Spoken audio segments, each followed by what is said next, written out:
2. Hello, H3TV 2022 at 2:02 o'clock. What does it mean? Oh. It tastes like beef jerky.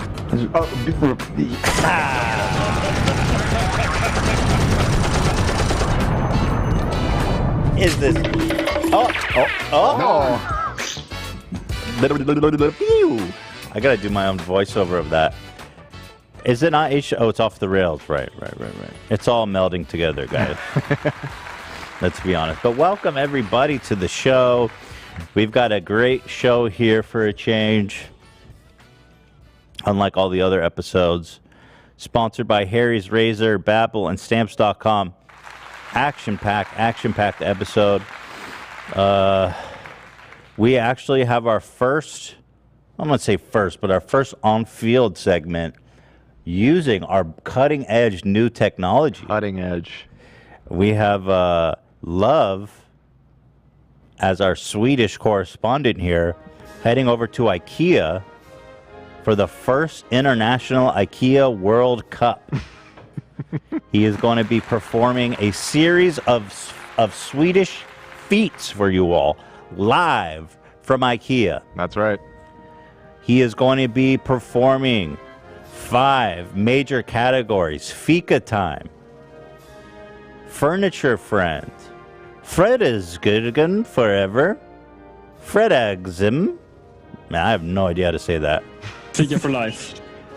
There's all kinds of Swedish stuff. We'll get into that. I think they're on their way. They're getting ready. They are setting up in front of the IKEA right as we speak. I'm watching their video feed from my command And to be center clear, here. we do not have permission to film this. There is a chance we'll be shut down. I think there's a fairly high likelihood. I that would we're say gonna see a live 99%. shutdown. Yeah.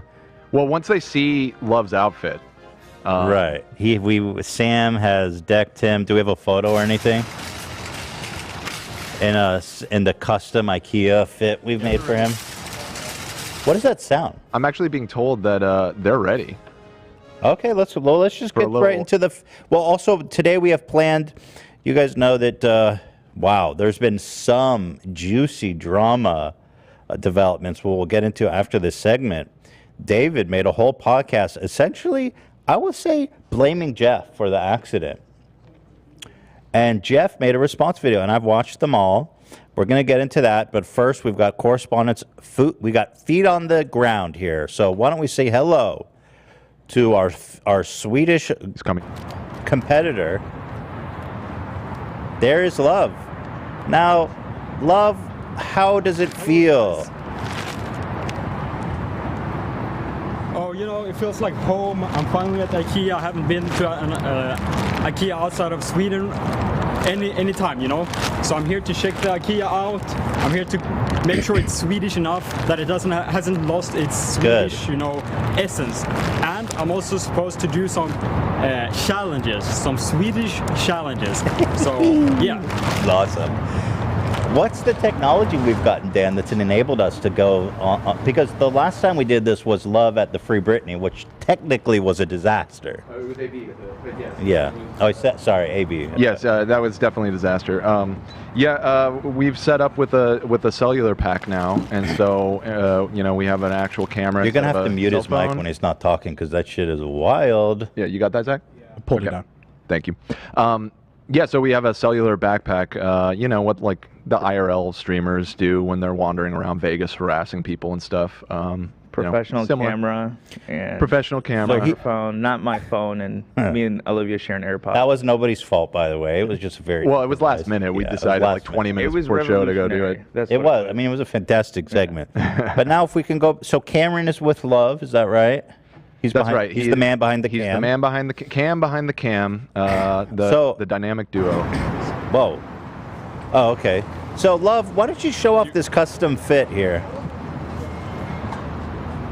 Yeah, so we got some Swedish custom fit here. The drip is real. The Swedish drip is real. So let's start off with the Swedish Fika IKEA hat. This is a bucket hat, straight from Sweden, of course, made from authentic IKEA bags, like pure IKEA bags. completely made of IKEA bags. And then we got this amazing sweater that, by the way, Sam has made herself. Super cool. Zoom out a little bit, Cameron. Let me get it. Let me see the whole. Zoom out a little bit. Yeah. And then the boots. Let me see the Timbs. Oh yeah. And the Timbs finally. You know, I feel like Vitamins could sell that for $1,000 easy. Absolutely. No, the shoes are really what puts it over the top. I mean, Sam, you made all that? Sam. Holy crap. How do you even do that? That's impressive. You should be next door at Teddy Fresh. Forget this this show. Your talents are wasted here. By the way, Ethan, I heard you said... Can Ethan hear me right now? Yes. Okay, so I heard you said that we don't have permission. That's actually not right. I have here a message from the King of Sweden. You see here, it's all completely authentic. He's completely real. His sign here. And this is not a crime to print something like this out from the internet. This is actually completely legal. Absolutely. And it says right here that we have complete and full permission to do whatever we want in IKEA. Wow, okay, great. This trumps American law. Yeah. Yeah. No, all right, this trumps American law. This is above American law. All right, so we're going to go in there. We're not going to try too much trouble. We hopefully we won't have to bust out the letter from the king. Yeah. So let me lay out the competition rules. First, Love. The first competition is going to be fika time. Love is going to have to eat 8 meatballs in 1 minute. The second one is Furniture Friend. Love is going to have to help one customer select furniture to purchase. You know, he can translate the Swedish titles. He's Swedish, so obviously he has insight that other people don't. I don't know what this says. Love, what is the third one? Fred is Gizms Forever. Yeah, you're almost right. It's Fredagsmys. Fredagsmys is a Swedish tradition. Of course, on the Friday, you like kind of kick back, relax. It's Friday cozy time with the family, with the girlfriend, with anyone you like. You sit back, you get some snacks, you get some drinks, and you just have a nice time on the Friday, you know? So we're doing Fredagsgism Forever. Love convinces someone to Fredagsgism with him on the couch, on one of the couches there. Oh my God. Can we that show should that be on easy. YouTube? At what? Can we show that on YouTube? 2 dudes on a couch, or 2 people on a couch? I think so. As long as they keep their clothes on. Yeah. Midsummer Sma Grodora. To celebrate the traditional holiday of Sweden, Love will find a pole to dance around and sing traditional Sma Grodona song. Okay. And the Baltic Builder. Select a small shelf or cabinet, and Love will have to assemble it before the end of the podcast. Wow. So at my hunch is we're going to be checking in periodically with the guys there. If you can complete every task before the show is over or before you get kicked out, you will be crowned more likely the Fika King. Fika King, my friend. What is Julbach? I'm very excited. We can talk about that later. What is this jewel box? So, what's the context here, Dan? Huh? I added that because Love was just telling me about this, and I thought it was pretty funny. So we're gonna burn down this goat? You guys build a giant goat of hay and then burn it down? Yeah, it's no burning. So, I guess we'll have to do that. So you're gonna have to burn.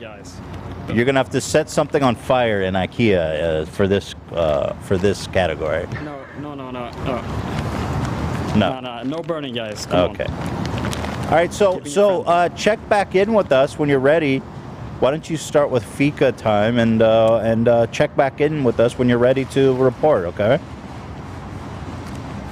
Absolutely. I'll be back, and I'll be back with a plate of the finest meatballs in the world. Sounds good, buddy. See you then. See you. All right. Good luck, guys. Well, their journey begins, and we'll see. Yeah, Zach, the audio, please. Thank you. Yeah, can still hear it. Yeah. I have it down. I can still hear them. Okay. I don't know why. So, Can still hear them. So, what a action. There you go. You got it. Action-packed show here today. I don't know how long I don't know how much they lock down the IKEAs here. We'll have to see. I mean, I think they'll get off the meatballs. That's simple enough. You go and buy some meatballs. No problem there. But you never know. Cam is equipped with a camera. Is the streamer SIM card some kind of crazy-looking backpack, or is it discreet? It's pretty discreet. I have it all packed up in a way that it just looks like a normal backpack, other than the cable with the camera sticking out of the side of it. I think the bigger problem is probably the IKEA outfit. Well, who says you can't wear an IKEA outfit? I don't think there's any explicit rule, but I don't know. If I was a security guard working at the front of an IKEA and a guy walked in looking like that, I would probably walk over and just see what's going on. Yeah, you might do that. I might do that because you are a pussies. A narc. Narc, yeah. Yeah, you're exactly. You work too hard, but all right. We were talking a lot about Tai Lopez.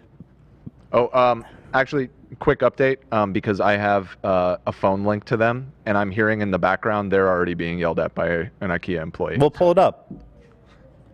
Okay. So we have a lot of people who try to come in here, YouTubers, so we're not going to record anybody else. We're just going to record our experiences. So they are already being stopped before getting to the door. My manager, my upper manager. I just want to say, I said put on the outfit inside, because the outfit is the dead giveaway that you're up to shenanigans. But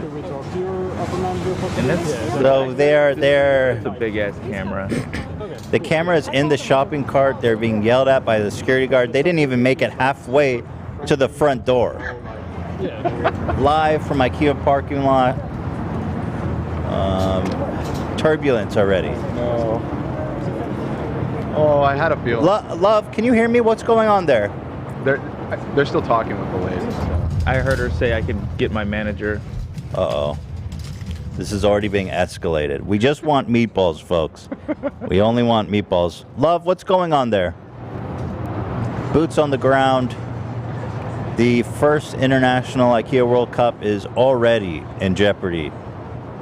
Okay, we'll have to check back with them at another time. But wow. Already on shaky ground. I hear they're talking to them, or they're asking to speak to the manager, so. All right, well. Oh. Wow. Tragedy already striking. This wonderful competition. I was worried about this because a few years ago there was a lot of YouTubers doing like 24-hour challenges in IKEA, and I feel like since that moment it's been so tough. I just want to buy meatballs. Just tell them we're just here for the meatballs. I feel like it's great. It's great advertisement for the brand. They should be paying us for this, to be honest. IKEA drip. It's like, what more do you want? All right, well, let's move on and check back in with them. Gary V, I like talking about Gary V. We gave Tai Lopez a lot of shit for his NFTs. But who's the originator of this? Tai Lopez 100% just ripped off Gary V. I didn't realize. He just totally ripped him off. I guess the difference is that Gary V is actually successful. Doesn't make it any less pathetic, though, and weird how he's selling off.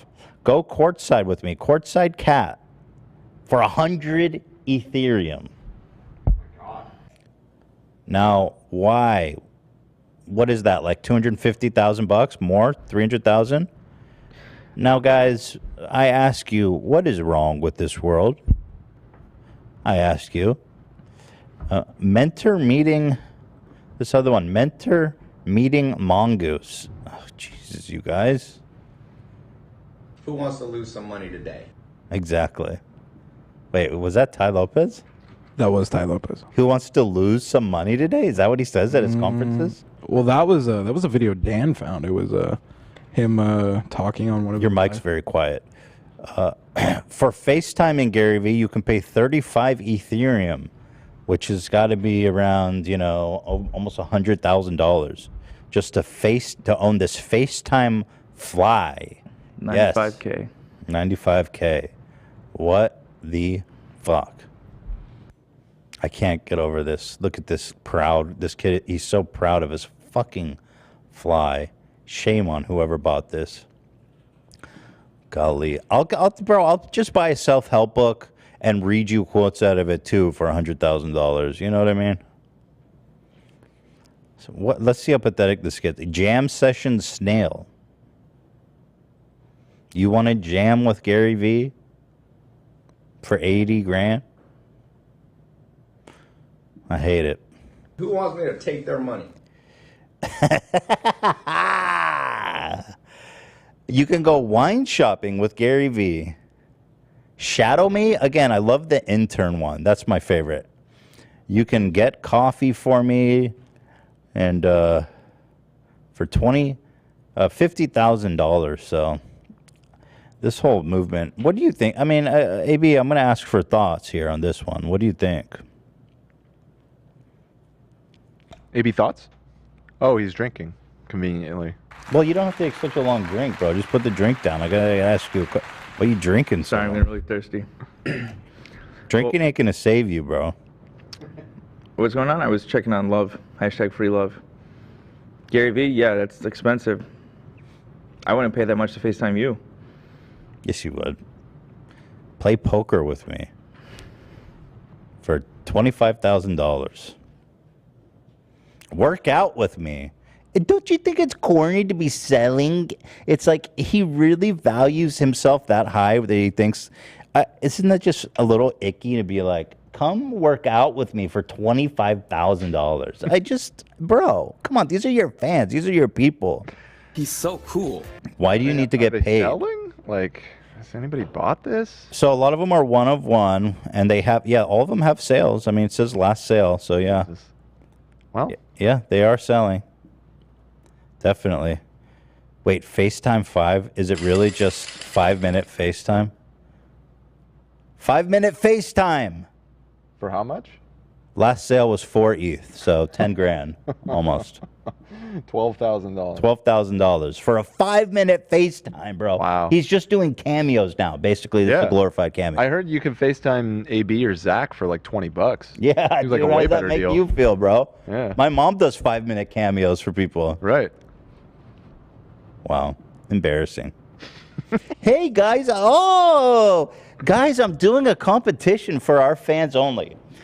You can come spend 5 minutes with me, your idol, for $100,000. Any minute over 5 will be charged to your card. We'll need your card ahead of time to put it on file. You will be responsible for providing transportation and certain food and stuff like that. LaCroix, if you want a LaCroix during our 5-minute session, that's going to be $5. We do offer refreshments as well, hamburgers and such, $20. It is very nice. It's a good hamburger, you know. And it is only 5 minutes, so come prepared, you know. We book a lot of these for one day, so we can't go over the time limit. So just remember, 5 minutes is all you get. Currently going for $100,000. And I love my fans. I mean, this is why we do it, right? I love my fans. Get in line to hang out with me for 5 minutes. How much would a fan have to pay to work out with you? Oh, well, you know, that's an exclusive experience because I don't really work out. Right.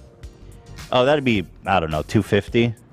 And my workout sessions are 5 minutes long, so. Right.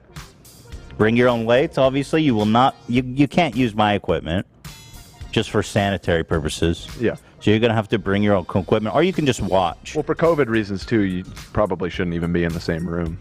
No, it'll be FaceTime. Yeah. Yeah, it'll be a FaceTime. It's time workout. Yeah, just because I love my fans. I love my fans. Spend $100,000 for 5 minutes with me. I love my fans. Ooh. Come sit courtside with me for $1 million. You got to get a whole season of courtside tickets for that. And then meanwhile, you'd be like, so Gary, I really wanted to ask you, it's the game. The fuck up. Ew. Oh. Sorry about my friend. He's so fucking rude. Once a day, genuinely sit there for 5 minutes and make pretend one of them got shot in the face. I will do a special meditation session where we both simultaneously imagine our family members being shot in the face.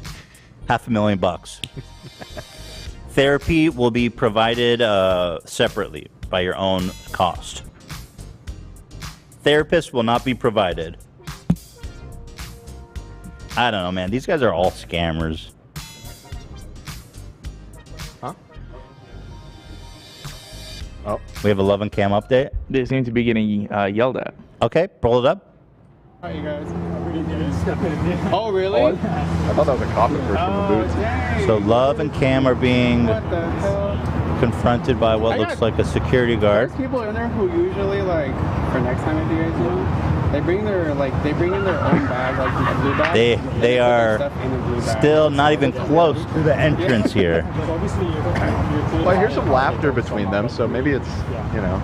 Love, can Love hear me? There's people who do it all the time. They might have taken out the earpieces and they just go in to. there like with like.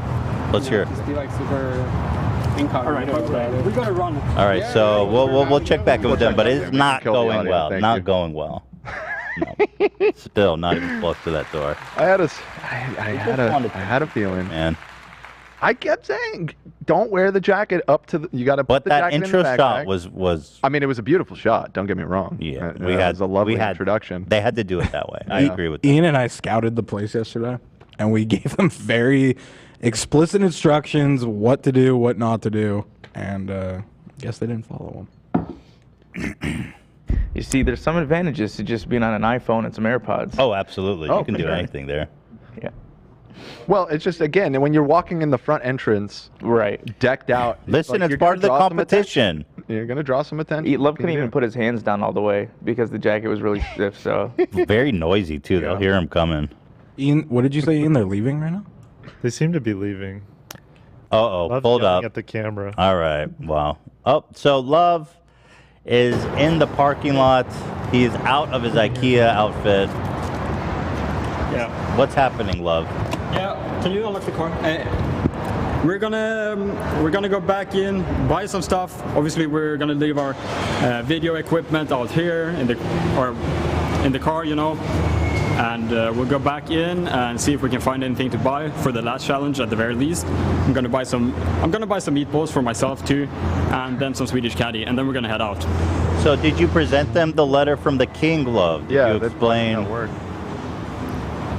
You know, they seemed really mad. I don't think it was the right moment to do that. Well, it is They don't with even the know full the Swedish king authority is of the sovereign king of Sweden. Yeah, you should probably ask for the manager to come back. Yeah, did you not speak to a manager about that? I'm gonna bring it back in and present. Oh, we did talk to a manager. Hey, can you hear me? Yeah. We did talk to a manager. One of the employees was a fan of the show and took a picture with us, but unfortunately, the manager said no. You guys couldn't work that. do the anything for accent. you? The employee, they said no. We don't. We Yeah, don't allow the that. employees here are very cool, you know. They said, next time you should hide it this and this way. Yeah. So we got some tips for the next time, you know. Well, That's nice of them. so far we are the international IKEA competition is not going exactly as planned, but we will check back in with them when we Yeah. have some furniture and meatballs on hand. Yeah, maybe they can slam the meatballs in the backseat of the car. We'll make sure to get 8 meatballs, okay? We can at least do a couple categories here. Okay, thank you guys. Thank you. Wow. What a shame. You know? Who could have seen this coming? A tragic end to the first ever IKEA competition. Wow. Hey, what's going on with M&Ms? Apparently they're pissing off Christians. Another big corporation company making fun of our Lord and Savior Jesus Christ. There's nothing new under the sun. They love to mock Jesus, and you know how I know that he's the one true God? Because they never mock any other God. You never hear them saying anything about Buddha. You never hear them saying anything about Allah. It is always Jesus. There's literally a dove ascending right above his head, right here in this image. It is disgusting. It is blasphemy, but this is what they like to do. You want to know how I know that God is the truth? Check this out. This is what the Lord just revealed to me. Think about when you are in the truth when it comes to things that are going on in the world, right? With the news. What does the false prophet media do? Scoffs at you, makes fun of you, makes you think that you're wrong, right? Tells you that you're not in the truth, but really you are in the truth. And then when you're following the lies, they cheer you on and they're all for it. Can we pull up this picture? What is this? The green M&M is ascending to heaven. Yeah, there's some info right underneath. It's actually an homage to. The packaging is an homage to this album work, El Mal Queer. Oh, Jesus. Oh, it's an album cover from 2018 from the band Loving. El Mal. No. It's Rosalia. That's her name. Okay. So they made just like a little bit of a meme on it? I have to assume it's like a collaboration or something. Okay. So M&M's is going to hell? No. Here we go with another. I mean, they're already going to hell because the green M&M was such a adulteress. Big corporation company making fun of our Lord and Savior Jesus Christ. There's nothing new under the sun. They love to mock Jesus, and you know. I think your level of mockery against Jesus the bar is a little low there, lady. I mean, it's just an M&M, you know. Now, if you want to hear someone mock Jesus, all you got to do is put on the AC podcast. No, of course not. I would never. All you got to do is go to any basically church these days where they hate gay people, they hate the trans people, they are full of lies and conspiracy. You know, the only blasphemy happening is in church itself. Here's a link to where you can buy it online, by the way. Here it is. I mean, it's a little weird, I'll admit, on M&M's part. Like, I get it's a collab. It says M&M's is celebrating a popular album covers of influential artists in a limited edition pack. So there's like... This is an ongoing series. It's an ongoing series, yes. And that's I mean, if it was like a picture of Jesus like begging for his life on the cross, like super graphic and stuff like that, and renouncing, he's like, please, I renounce it. I'm not the son of God. Just spare me. Please. Like, I'd be like, okay, that's a bit far, M&M. Speared to death. Or maybe Jesus engaged in some kind of act of love with another man. That I would get. Amen. Hallelujah. I mean, I would think that would be pretty epic, but that I would get. Okay, well, shout out to M&M apparently. Blasphemy. Here is David Bowie. Okay, I see. This is their David Bowie one. Okay, there you go. VR gaming. Oh, this is so funny, man. This is one of those videos that I just love. This is perfect. I was hoping you hadn't, but I figured. I saw it on my own feed. Yo, this is so good. Oh my God. Okay, so I don't understand. I mute it. So, like, we're gonna have to break this down. Okay. Now, this is meant to be spinning, okay? Yeah. And the whole machine got thwarted by one of these little metal rope holders. It hits this thing, and then the machine tilts, spins itself off axis. It's not fastened to the floor or anything. I wonder if she just thought it was part of the ride, you know? Yeah. It's the 4D experience. What a piece of shit, dude. Isn't it supposed to be fastened to the floor? It didn't take much to topple that thing. Yeah, it really doesn't. Just this thing. Yeah. It turns the whole base. I mean, it does. It was like perfectly positioned to do that too. Which, yeah, I mean, how was that the first person to ride the damn thing? I guess it must have been.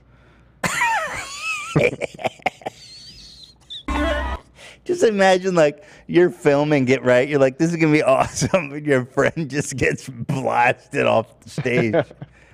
Oh man, that's so funny. VR is so stupid, you guys. I'm sorry, but it is. Oh, it's just the best.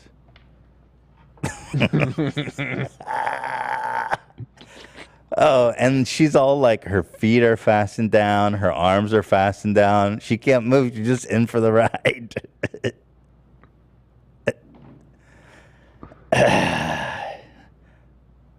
Yeah, the top comment is, damn, this ride feels too real.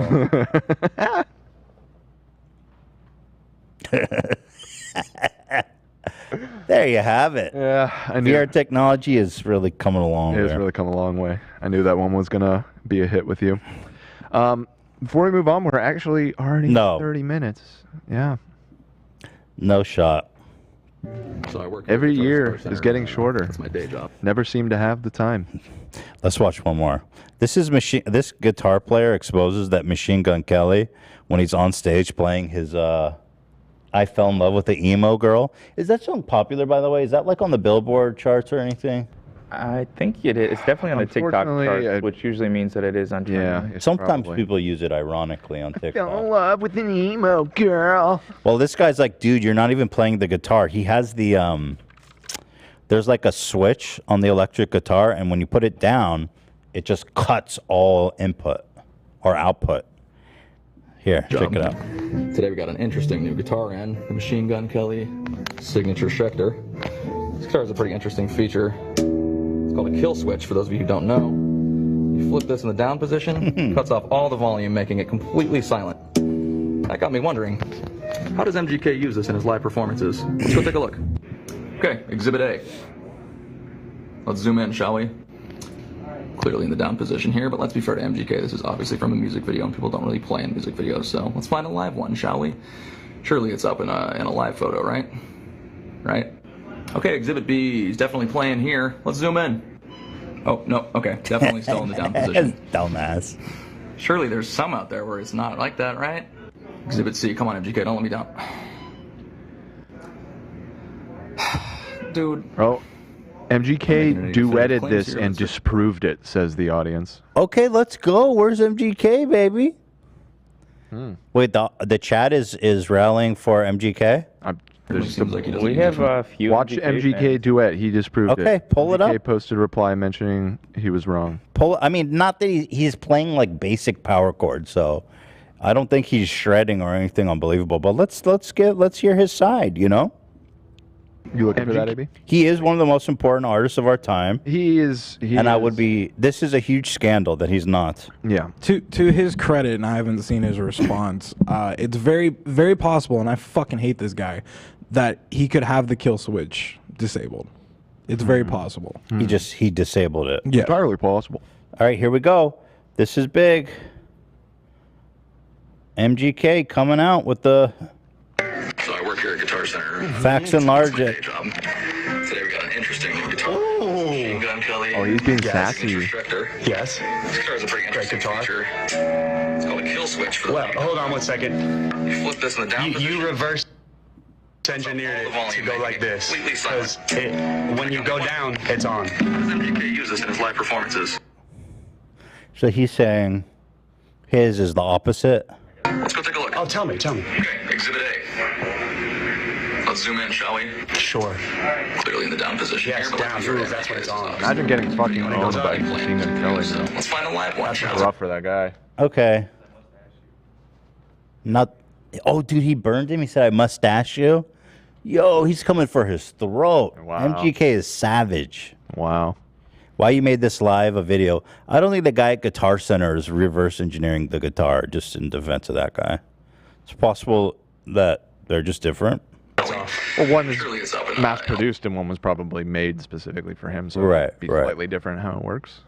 When I used to hang out with Post, Fender, and like all these big guitar people, they would just come by with like crazy guitars for him. Right. So, yeah, I think you're right. They would just be like, "Yo, dude, we got these crazy new guitars. Check them out." And I think you're right. A live photo, right? I only play my guitar live. Okay, Exhibit B is definitely playing here. It is. You should go watch the performance. You can clearly hear it live. Still in the down position. Yes, because it's on. Surely there's some out there where it's not like that, right? Oh, sure. Exhibit C, come on, MGK. Don't You're wearing a Liquid Death hat. I'm also a part owner in that company, so you're promoting me while hating on me. Continue that.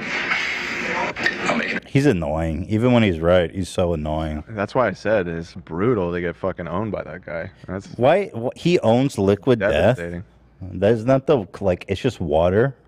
Yeah. It's like canned water. Isn't that also doesn't Cody Co own that? Cody Cole? Yeah. Liquid Death? I think so. He's a like part owner or something. I gotta say, that's one of the dumbest companies I've ever heard. Well, they try to turn they're making a water lot into of money, something like so- metal. Guys, it's just water.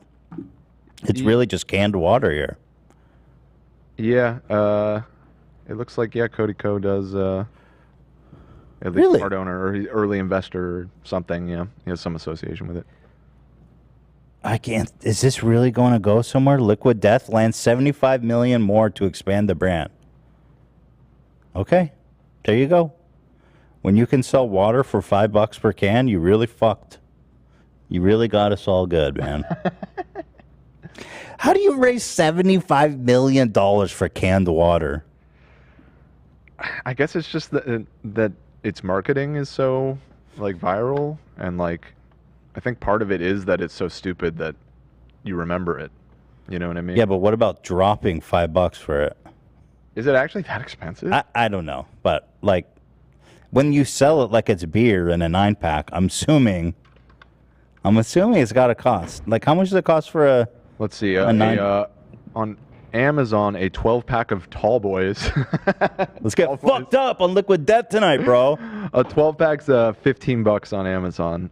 So actually, that's probably like $1.25, $1.30 per can. The real That's not that different than people are other saying it's bottled water. environmentally friendly. That's true. I mean, they don't use plastic. That's good. Less plastic. But boxed water, I also thought was so dumb, and it's actually not. It's environmentally friendly. The boxed water thing. Yeah, I suppose it's better than the plastic.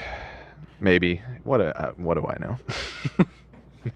I'm sure that the aluminum manufacturing plant is putting some metal in our groundwater. Yeah, they're just. I mean, yeah. Less plastic, so. I feel like the cardboard is probably more environmentally friendly than the aluminum. What do you think? I'm not. Liquid Death, smart ladies enough and to gentlemen. comment on this. Yeah, it is. No It's idea. giving me Diamond Water vibes. But Diamond Water, they actually did sell for like an insanely inflated. Yeah, it was price, right? $5. Like, yeah, that shit was. Well, completely running it over ridiculous. Diamond Energy ain't cheap. All right, let's thank our sponsors, and then we're going to get into the David Dobrik ex Jeff. Dobrik? I actually have an interesting update, too. I talked to Jeff on the phone last night. I don't think I told you guys that. You did. How'd that go? I did? Are you guys? No. I'm saying you did. You talked to him. Oh, yeah, I did. We had a nice conversation on the phone. You guys are I'll tell you all about it after we thank our sponsors. First, we've got Harry Razors. Harry's Razors. This month, dump the madness of your old expensive shaving routine by trying Harry's. Betting on the underdog can pay off big, especially when a company like Harry's that teams up with the best quality and construction method in the razor game and incredibly fair pricing. I love Harry's. I actually use it on my neck. Hila uses the same razor on her legs, and that shit lasts forever. Yeah, I use them as well on my dome, and that ain't easy. It ain't easy. Yeah, no, it's up for the challenge. It's a task, and it's up for it. Yeah, I bet bet surface area to. Yeah. cut, Yeah. Like if you picked up one of those cheap plastic ones from the grocery store, that thing would. That's a one-time use, and you probably nick yourself in the process. Yeah, so. it'll mess you up. Yeah. But you know what? Harry's is the real deal. New customers can redeem a Harry's trial set for just $3 when you go to harrys.com/H3. Why should you try Harry's? Well, they believe you shouldn't have to choose between a close, comfortable shave and a fair price. So they give you both. In fact, Harry's blades are designed to stay sharp longer. In a recent study, guys who shave 4 times a week said their 8th shave was just as smooth as their first. That's a better experience with every shave and saving over time. Harry's is giving their best offer to our listeners. New Harry's customers can redeem a starter set. You get a 5-blade razor, a weighted handle, foaming gel with aloe, and a travel cover to protect your blades when you're on the go. That's a $13 value for just $3. There's never truly a better time to try Harry's. Go to harrys.com/H3 to try Harry's today. And thank you very much. Thank you. And thank you to Babbel. If you want to learn a new language and you want to have fun doing it, maybe you met a new cutie in another country, or maybe you just want to, learn a little bit before you go travel. Babbel is here for you. Whether, whatever your goal is, it's got to be learning a new language. It's got to be one of them. This language learning app has sold more than 10 million subscriptions. Not only is learning a new language a fun and engaging new hobby, you can use it while you check off traveling more from your list. The whole Babbel process is addictively fun, fast, and easy. Babbel teaches bite-sized language lessons for real-world use. I've heard that learning an additional language is really good for the brain, actually. Makes you think good. And that's my problem. You don't even have to I only think know about one. it, dude. I'm one language. One language. That's both of our problems. And it shows. Yeah.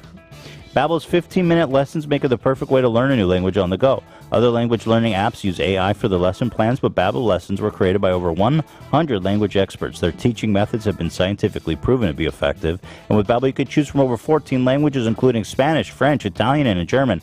Plus, Babbel's speech recognition technology helps you to improve your pronunciation with an accent. There's so many ways to learn with Babbel. In addition to lessons, you can access podcasts, games, videos, stories, and even live classes. Plus, it comes with a 20-day money-back guarantee. Start your new language learning journey today with Babbel. And right now, when you purchase a 3-month Babbel subscription, you'll get an additional 3 months for free. That's right. That's 6 months for the price of 3. Just go to Babbel.com and use the promo code H3. That's BABBEL.com. Code H3. Babbel. It's language for life. And finally, you know them, you love them. It's Stamps.com.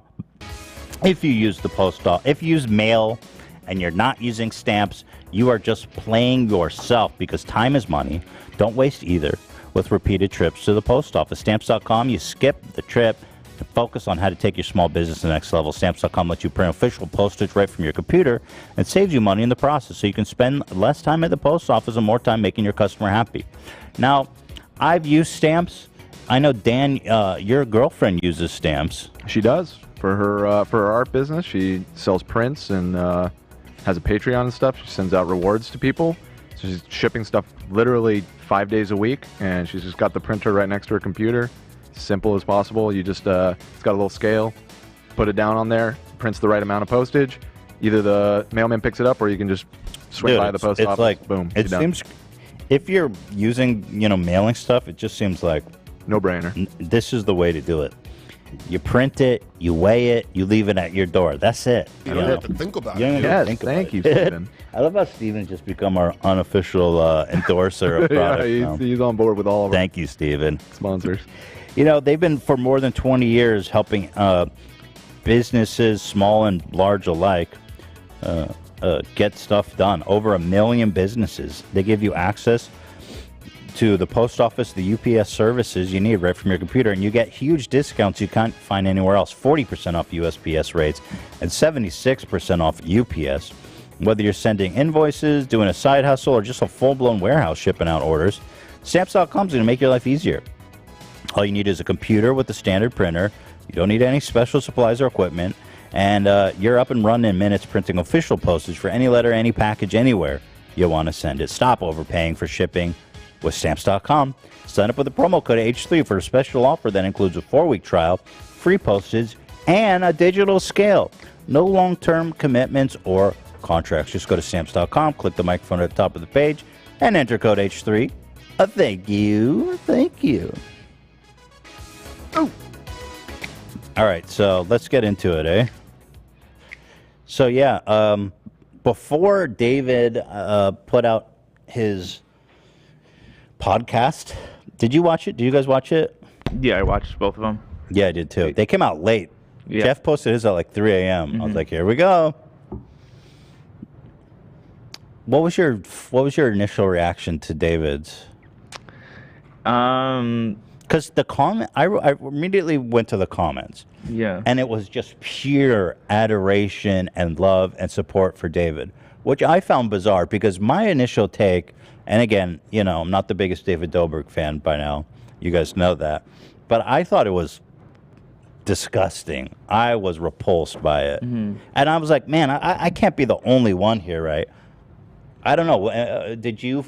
Well, I felt like he was being sincere in that he was going through some shit, but the question is he going through shit because of what he put his friend through or because of what he's going through now?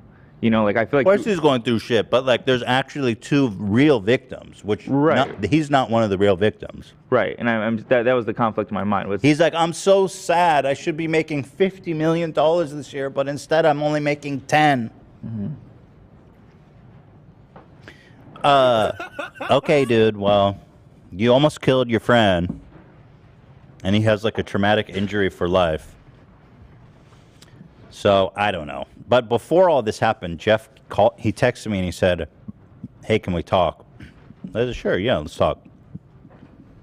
First thing he did, he apologized for what happened with his buddy coming to our house, which I appreciated.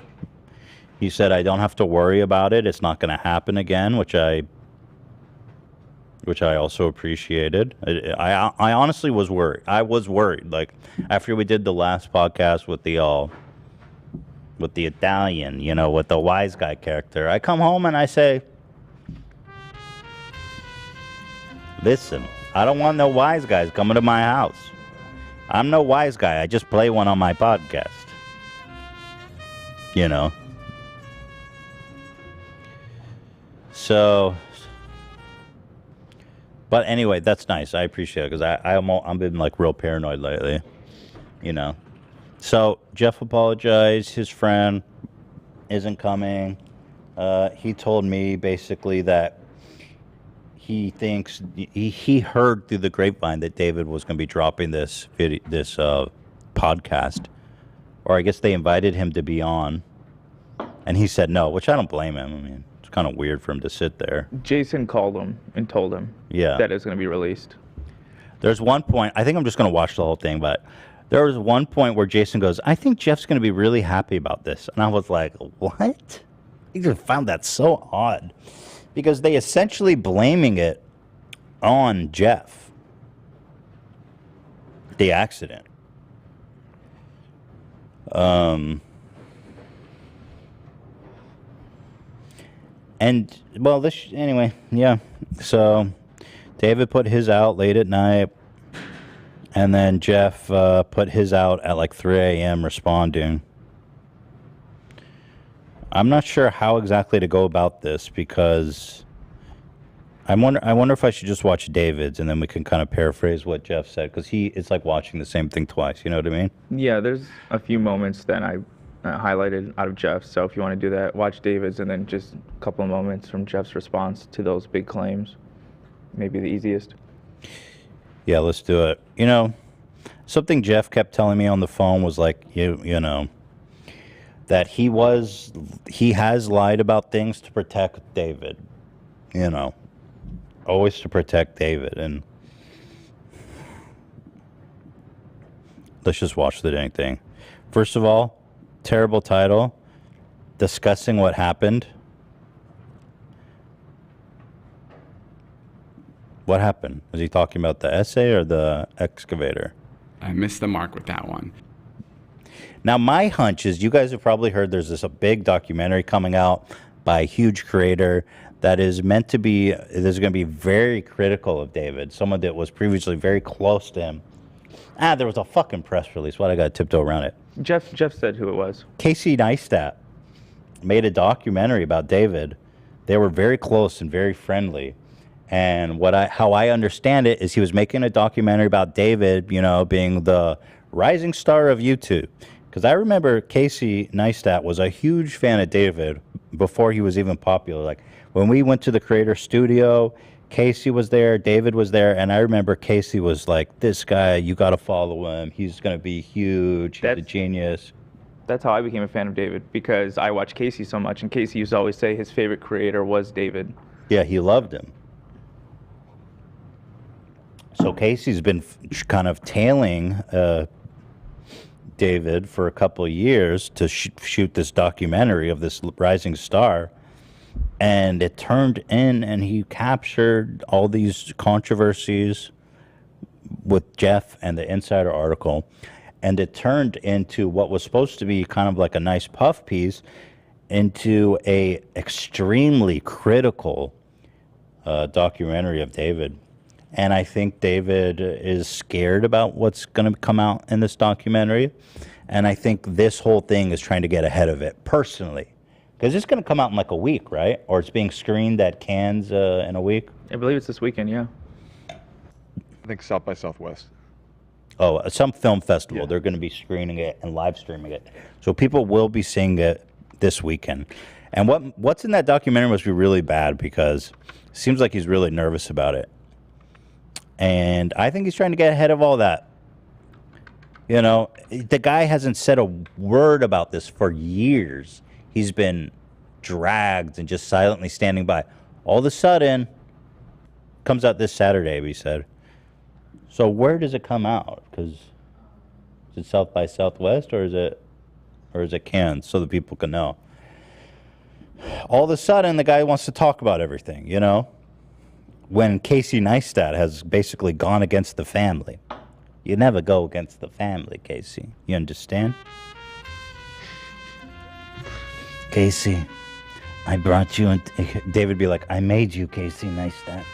You owe your... That's what happens when somebody who doesn't owe everything they have to David ends up in the vlog squad, you know what I mean? Because all these other people are like, David, listen, he made who I am today. I'd be on the streets. Oh, let's read the synopsis. Under the influence, Casey Neistat. When Casey Neistat first sat down to interview YouTube sensation David Dobrik, neither of them knew they were about to capture one of the most precipitous rise and falls in the history of the internet in real time. David, protected by the belief he's just a kid with a camera, has constantly assumed risks. Even as a story of essay breaks, he's busy covering up a near-lethal accident caught on film. That's in the synopsis. Casey says he's covering it up. In the real world, these kinds of actions have life-changing consequences, but in the gold rush ecosystem of social media influence, the audience decides who's successful and who gets banished forever. March 12th? 6:45. Yeah, so that's at South by, and then it says right under on March 13th there is a online screening worldwide. So I think it looks like you have to RSVP for it. I'm sure it'll premiere on some streaming service later. But you need to RSVP to watch a video. It's like an online because it's a online component of the. Well, if you guys want to watch this, then I guess you go here and just March 13th at 9 a.m. Okay, Southwest, yes. So that's pretty interesting, you know. Or if you happen to be in Austin, Texas, you can go watch a screening in person. Probably with Q&A. Casey might have to go into hiding after this one. You know what I'm saying? No. Hey, Casey. Oh, you got new music. This is the wise guy stuff? I love it. It's like a good fella, the casino, Ace Rothstein. Well done, Zach. Hey, Casey, it'd be a shame if something happened to you. Well, that's like the Jeff Wittek thing. It doesn't really work for David. And Jeff's my best friend again. Just kidding. We're not best friends, but he apologized, which I appreciate. Listen, Casey, I'm going to need you to bury this documentary you're working on. Because if not, it'd be a shame if something happened to you. You got a beautiful family, a nice couple of kids there. Now, accidents happen all the time. Be a shame. Let's just watch this. Okay, so here's David Dobrik discussing what happened. Dobrik? So that's an important context, I think. That's what I was thinking of. If you go to the comments, people are saying, Jason, it's all about how Jason's a great guy, David's a great guy. I do wonder if they're removing comments, because there's no fucking way that people are not being critical of this. I just don't get it. Well, here, let's watch it.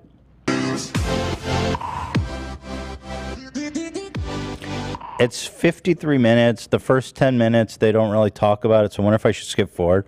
It is pretty entertaining, though, how they're sucking each other off for the first 10 minutes. Because the first 10 minutes, you're just like, it's just so amazing that you're opening up finally and talking about your feelings. And I just think it's so great. And then David's like, I don't feel human emotion. I thought I was empathetic, but I don't understand people and human emotion. Wait, is he really saying that? Basically. And Jason, am I wrong? And Jason's like, it's so great that you're opening up. He said he felt like he really is very empathetic, but maybe he's wrong. Maybe he doesn't notice what's wrong with him. So correct him if he's wrong. He's like, I'm very empathetic, but when bad things happen to people, I wonder, why do you care? I wouldn't care if that happened to me. Let's watch it. What's up, guys? Well, back to View. Sorry, I always on the low setting. Nice. That was good. Good tone. Okay. Good register. Thank you. You're already in the pocket. Bro, my hand is shaking. Yeah. Could be the caffeine, but this is weird. I had a little diarrhea just now. I'm just now on the white seats. Yeah. It's a bummer. It's the ayahuasca. So One other thing Jeff told me, I think we all suspected it, but Natalie really is a little Ghislaine Maxwell. She really is a little. Well, do you prefer Ghislaine, Dan, or do you like Ghislaine? Well, that just well, minus the trafficking. Children? No, minus the trafficking. Okay, so but in terms of like, she just does things for him. Gotcha. His dirty laundry. Yeah. Yeah. Maybe she does trafficking. I don't have evidence to disprove that, nor to confirm it. I don't even know where do we start?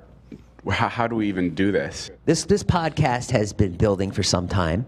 Yeah. And this episode? Yeah, this episode. I don't think it's this episode. I think it's Okay. I think it's what you. No, I'm not saying it's not going to happen this episode. Yeah. But I'm just saying, like, I think. I mean, you've been bringing. Yo, is that a V friend on his desk? That sick draft drawing?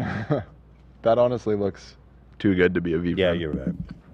Too much detail. Bringing this up to me for a while. Yeah. Like, you were like, we make all these podcasts, and we're always talking about dicks and farts, and we never actually talk about, like, how you're really feeling. Yeah. Yeah. Yeah. And you always say, like, if it was my podcast, which it is, you're like, if it was my podcast, I'd talk about everything. Yeah, if it was Everything your going on fucking in my podcast, life. you wouldn't be here.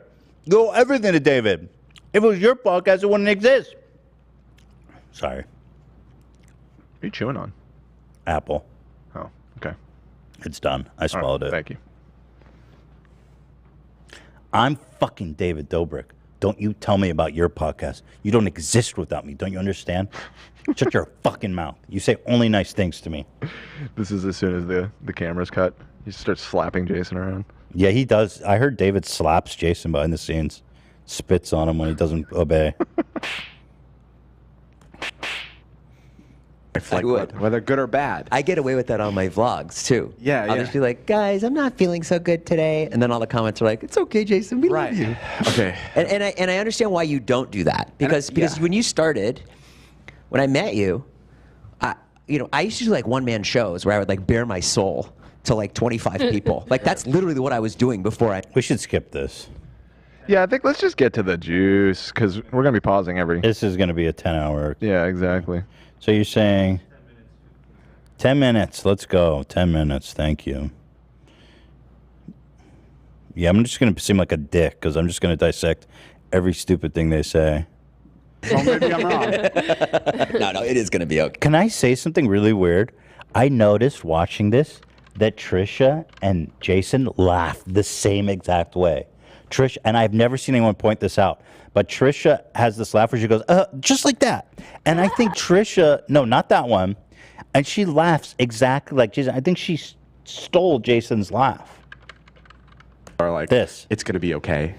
You know what I mean? So like, yeah. If I was to take. It's not. Trust me, I'm on the other side. Never mind. Well, maybe I'm wrong. No, it is going to be. You got to pull that up. Someone's got to pull that up. Just saying. Just saying. Just saying.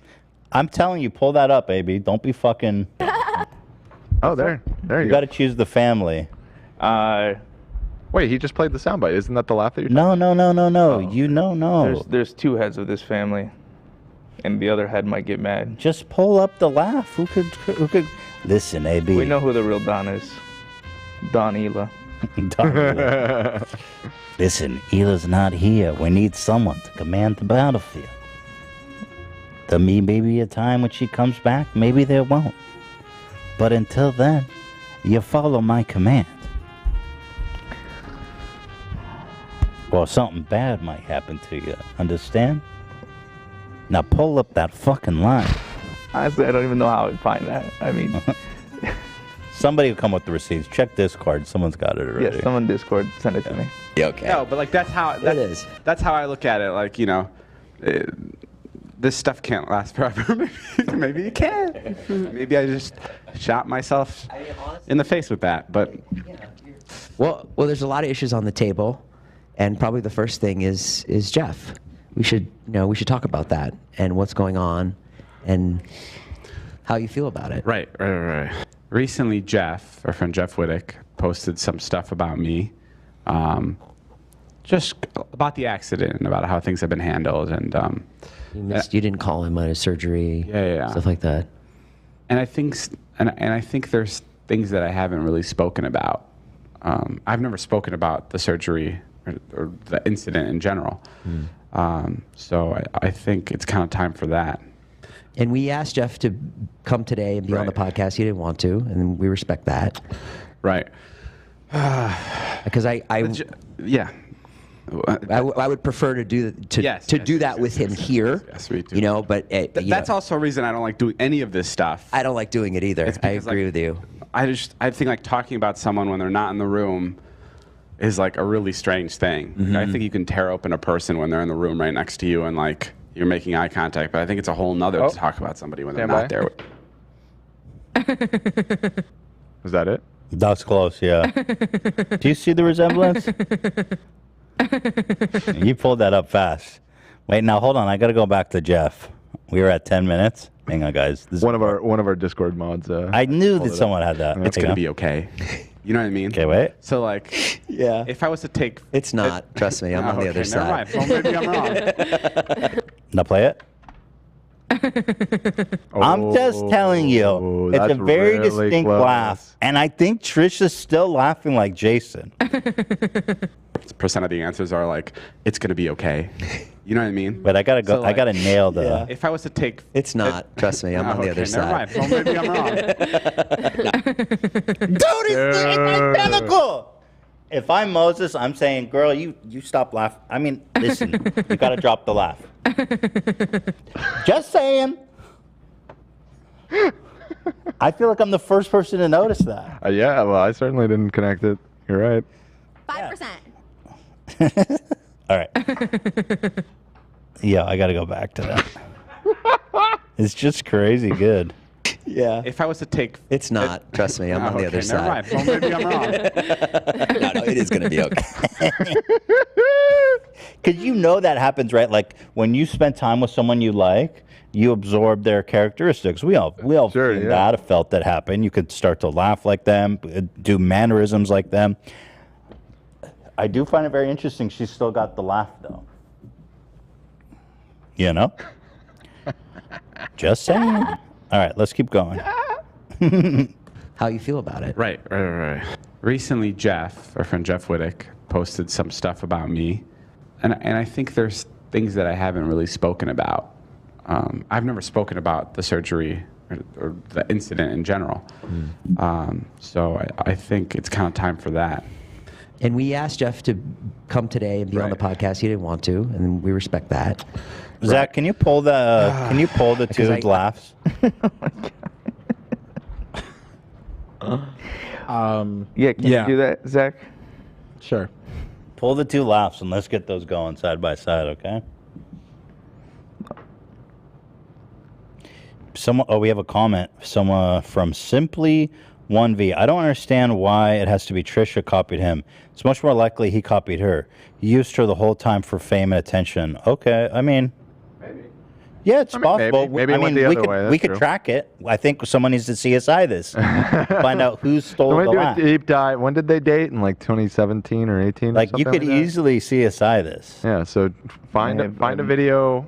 Find a video of that laugh from Trisha, whenever it was. Guys, please. I have no part in this. Discord, get on that. We need to CSI this shit. All right, guys, let's get back to the video. That's what we're here to watch. She took 5% of Jason's laugh. No, she took 95%. 100%. If you're looking for Jason's laugh, it's at around 10 minutes of this video, Zach. Okay. All right, David, get to the fucking point. Yeah. I would prefer to do that with him here. Yes, me too. You know, but that's also a reason I don't like doing any of this stuff. I don't like doing it either. I agree with you. I think like talking about someone when they're not in the room is like a really strange thing. Mm-hmm. I think you can tear open a person when they're in the room right next to you and like you're making eye contact, but I think it's a whole nother to talk about somebody when they're not there with you. Yeah. With that being said, the Jeff thing, the Jeff thing is the fucking worst because before I even say anything,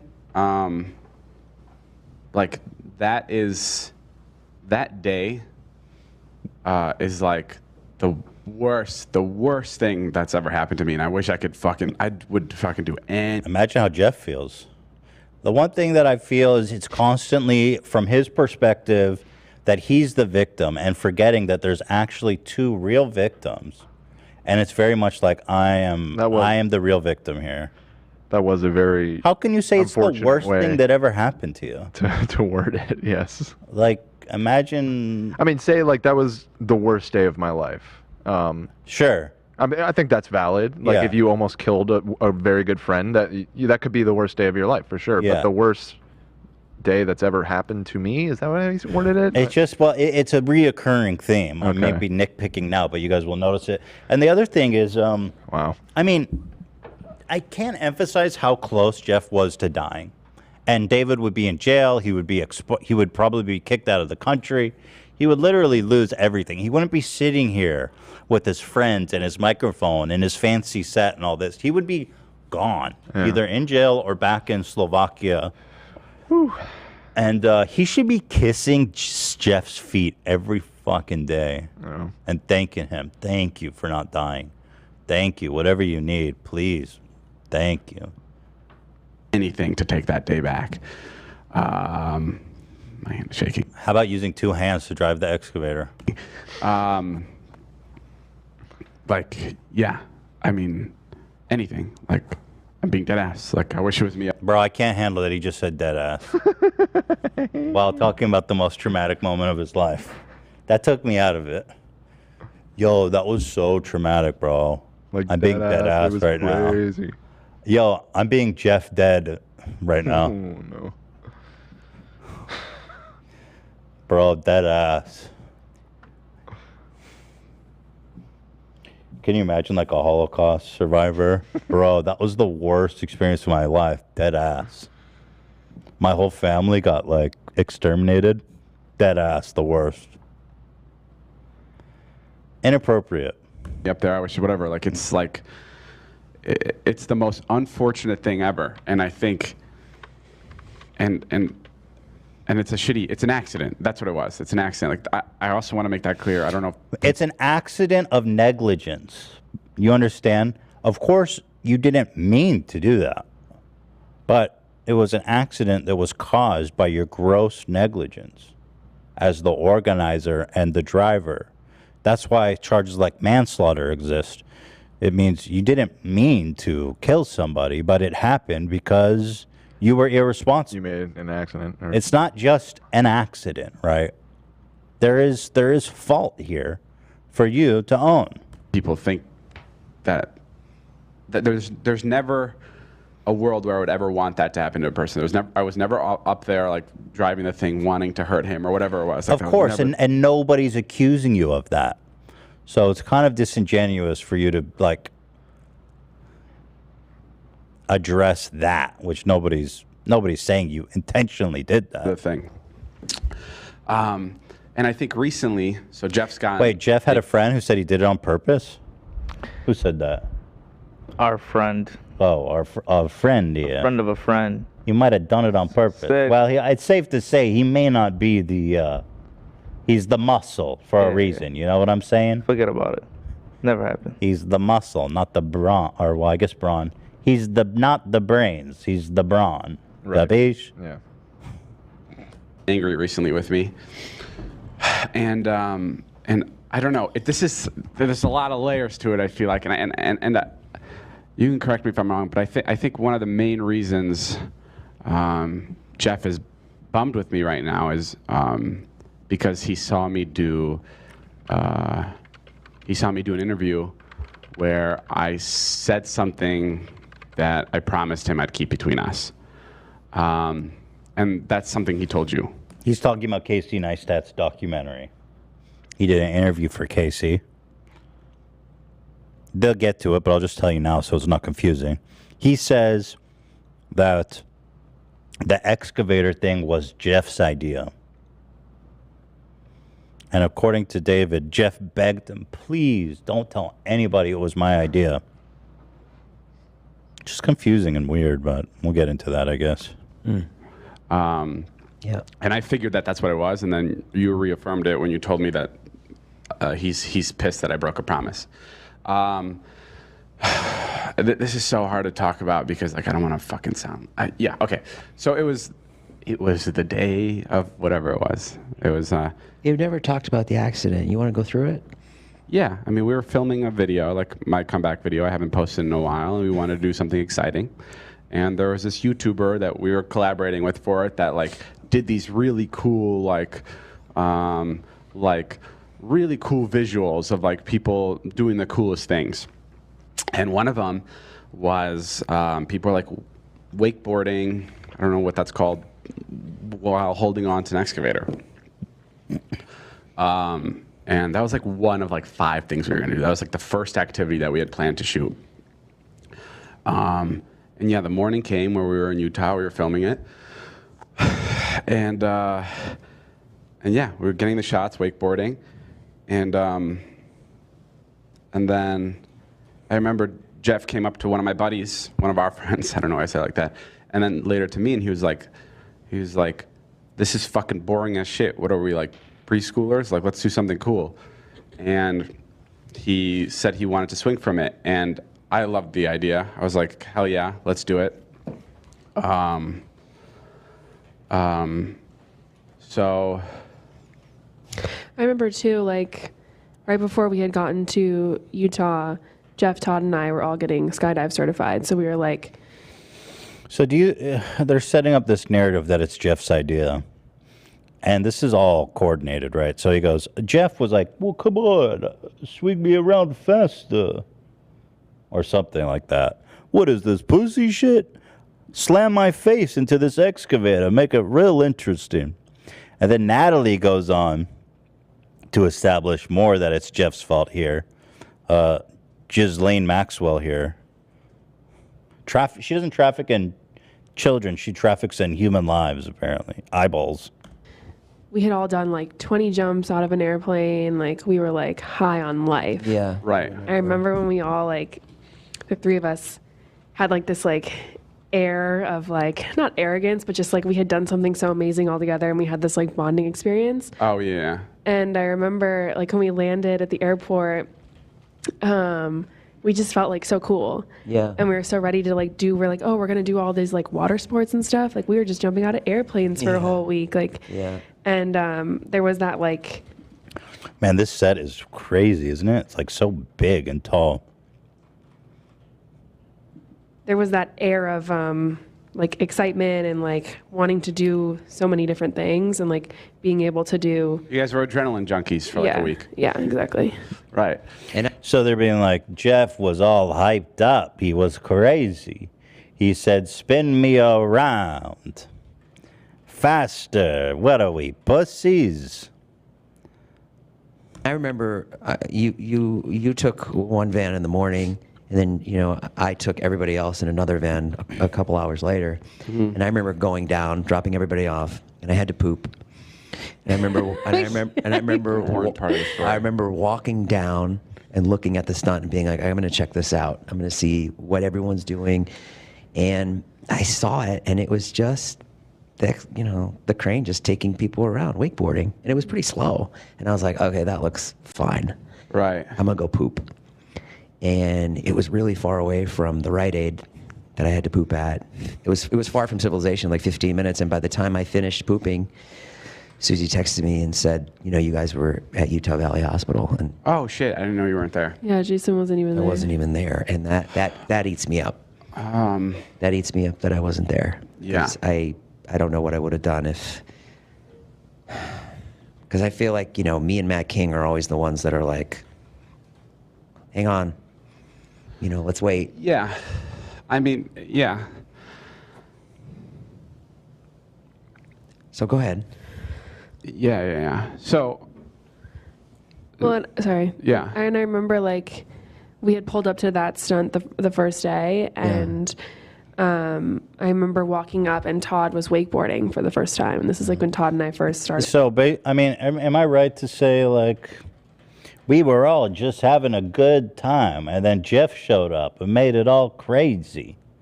I mean, that's kind of the vibe, right? That they're leading towards. This Jeff character, he's out of control. He went skydiving, and now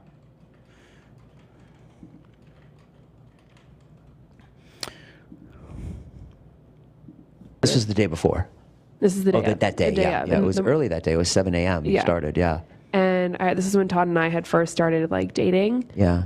And there was always like these jokes between Todd, Jeff, and I, like, Yes. you know, about like Todd and I dating.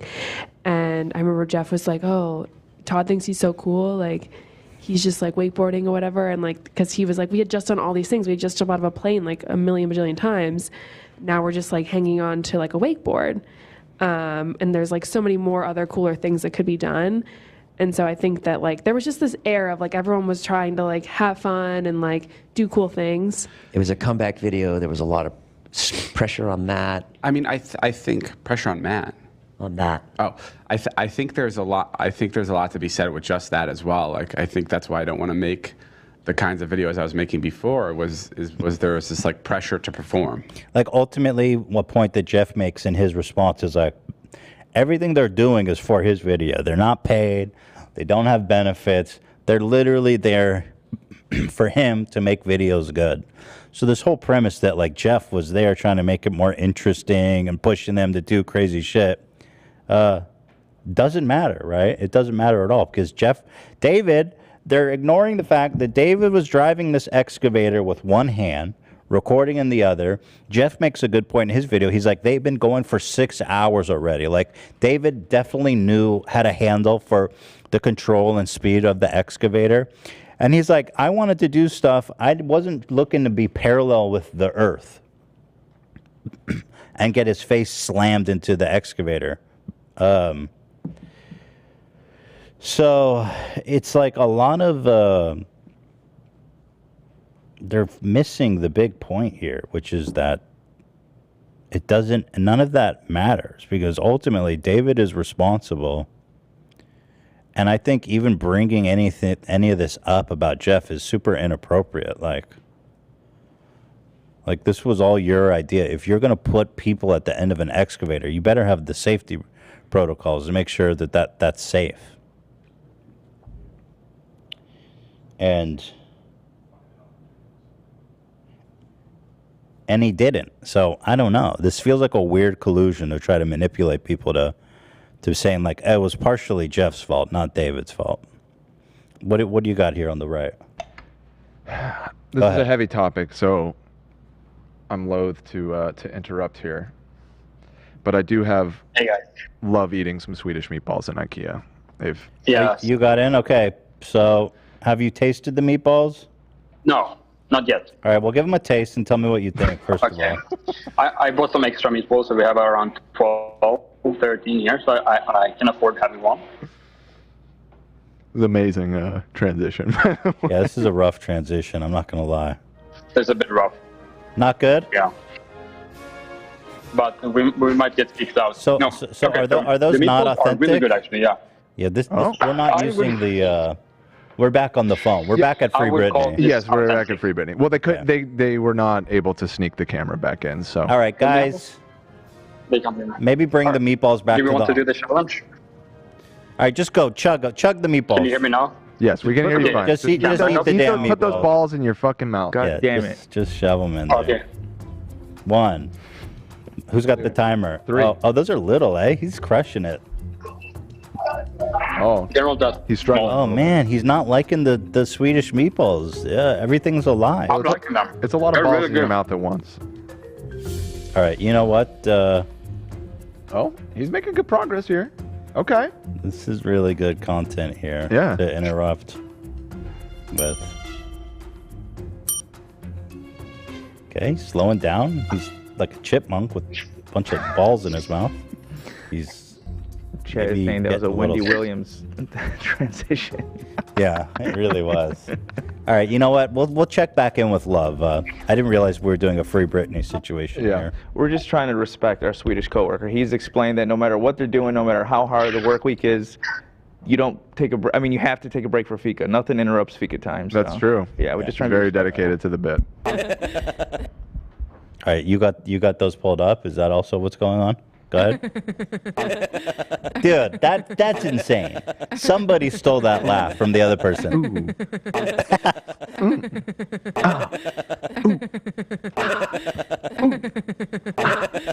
That's insane. It's the same laugh, you guys. All right, now who's going to take the CSI lead to figure out who did that laugh earliest? I'm going to assign that to the subreddit. Subreddit and Discord. I know that you can come through on that. It's so musical. It really is interesting. That's probably like a B sharp. B sharp, yeah, definitely. B sharp and D minor.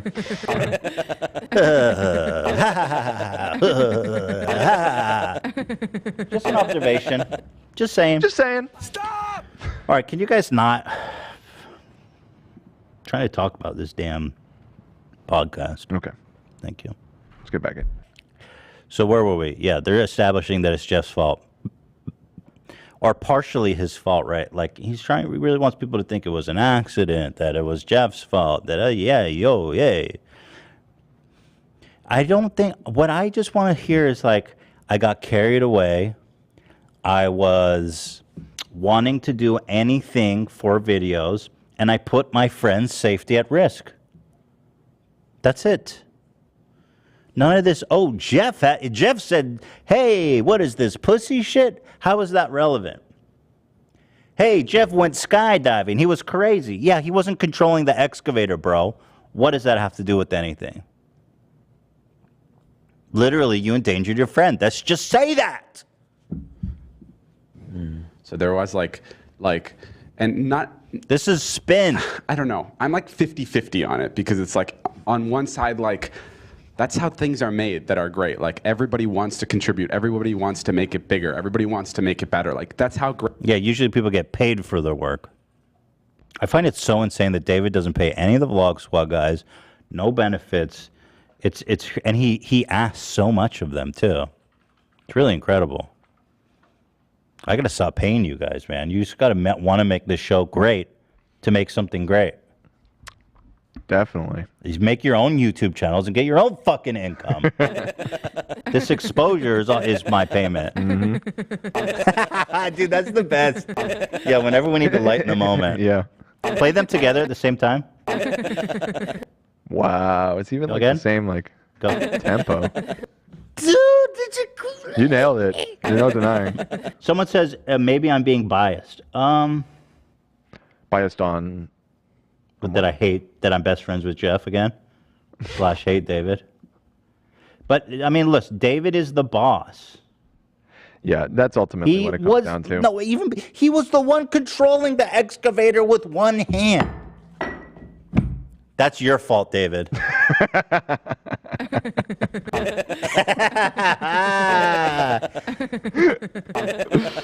that's crazy.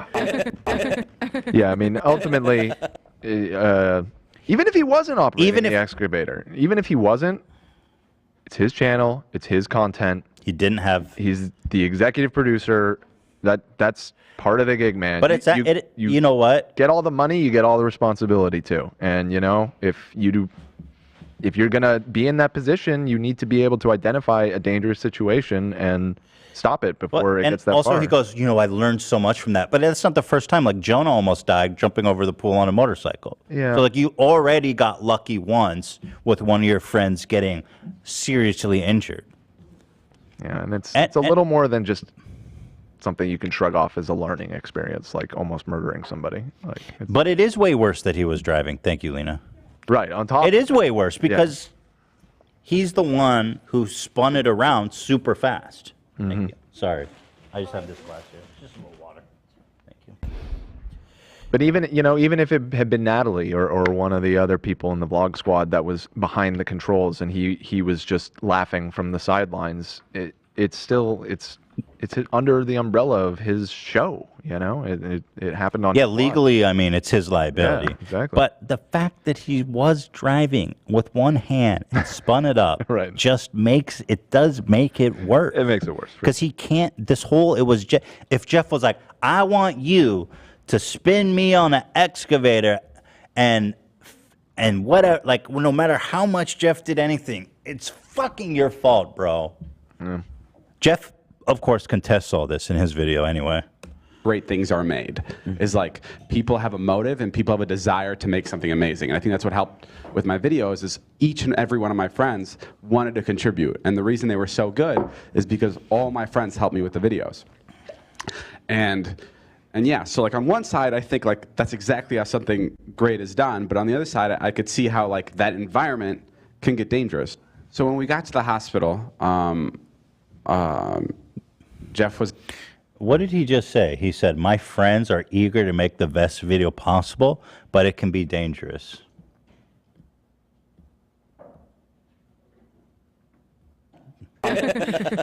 Again, they don't have... Their motivation is to make a video for you, dude.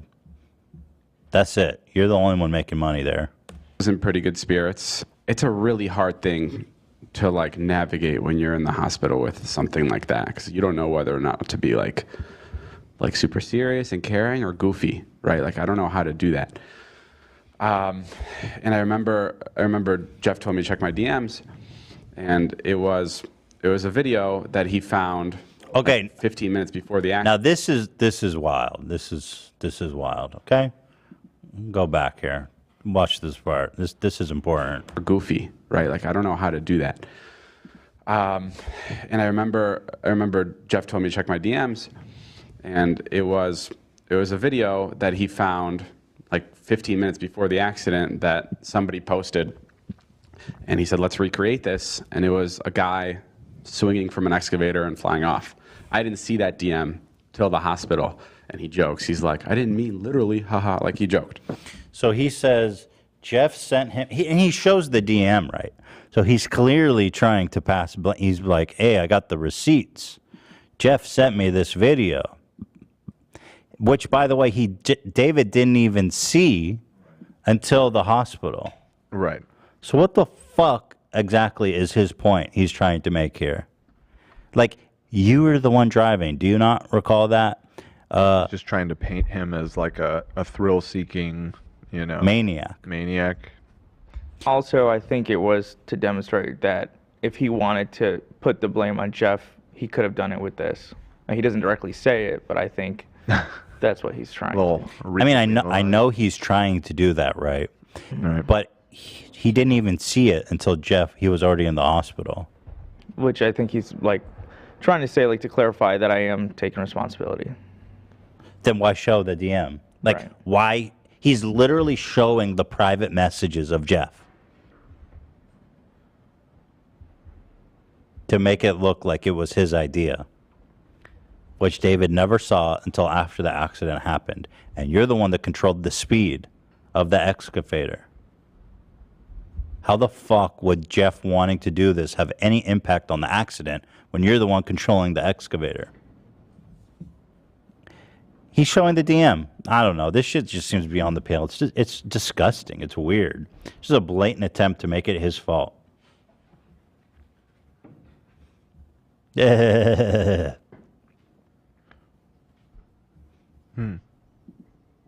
somebody posted, and he said, "Let's recreate this." And it was a guy swinging from an excavator and flying off.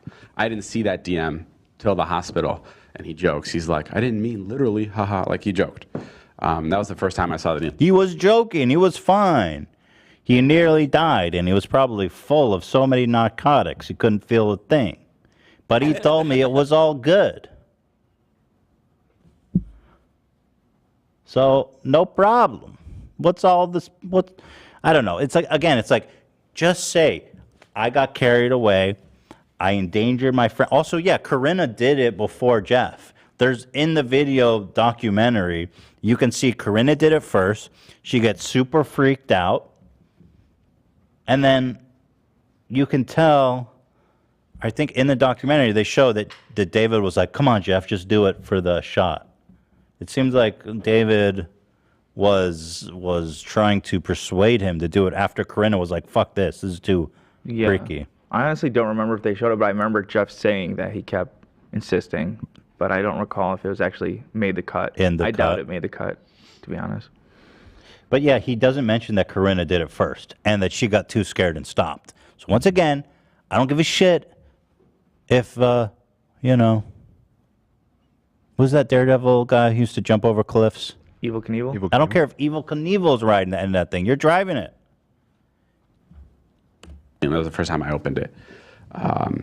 And then he asked, he's like, can you promise me one thing? And I said, what? And he's like, can you just promise that no one ever knows that this was my idea? And I was like, absolutely. Like, he doesn't really explain. I'm confused by this whole point because I don't really get a good explanation about this from David or Jeff.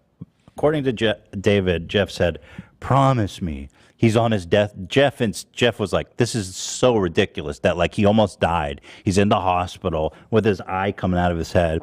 And he goes, promise me one thing. Never tell anybody this was my idea. About a message that he didn't even see until afterwards. It doesn't make any sense. Right. It makes no sense. I guess unless he verbally told him the idea as well. I don't even think David said that. Detail. He didn't say it here, but I guess he doesn't really clarify whose idea it was. I mean, it's not even like the person that had the idea is the person in the wrong. Like it doesn't matter. Moot. The whole thing is moot. The idea itself isn't the problem. The problem is that you did it without any safety personnel training, proper protocols or anything. You just wung it and somebody got hurt. I mean, people do that. Like the excavator thing, wakeboarding, like that's a thing people go and do. There's a way to do it safely. You just didn't do that. Yeah. So it doesn't really matter whose idea it was. Not at all. Yeah. So again, the whole point of bringing up whose idea it was is like to deliberately obfuscate responsibility. Right. Yep. Which is solely on David. I think in the end, I was really confused by what Jeff was saying, but in the end, I think he was feeling insecure about people blaming him for what happened to him. Mm-hmm. He didn't want people to be like, it was Jeff's idea and he got what he deserved.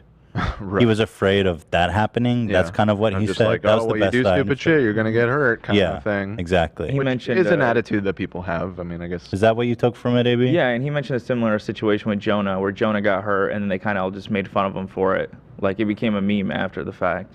Are you talking about the motorcycle thing? Mm-hmm. That's so fucked up.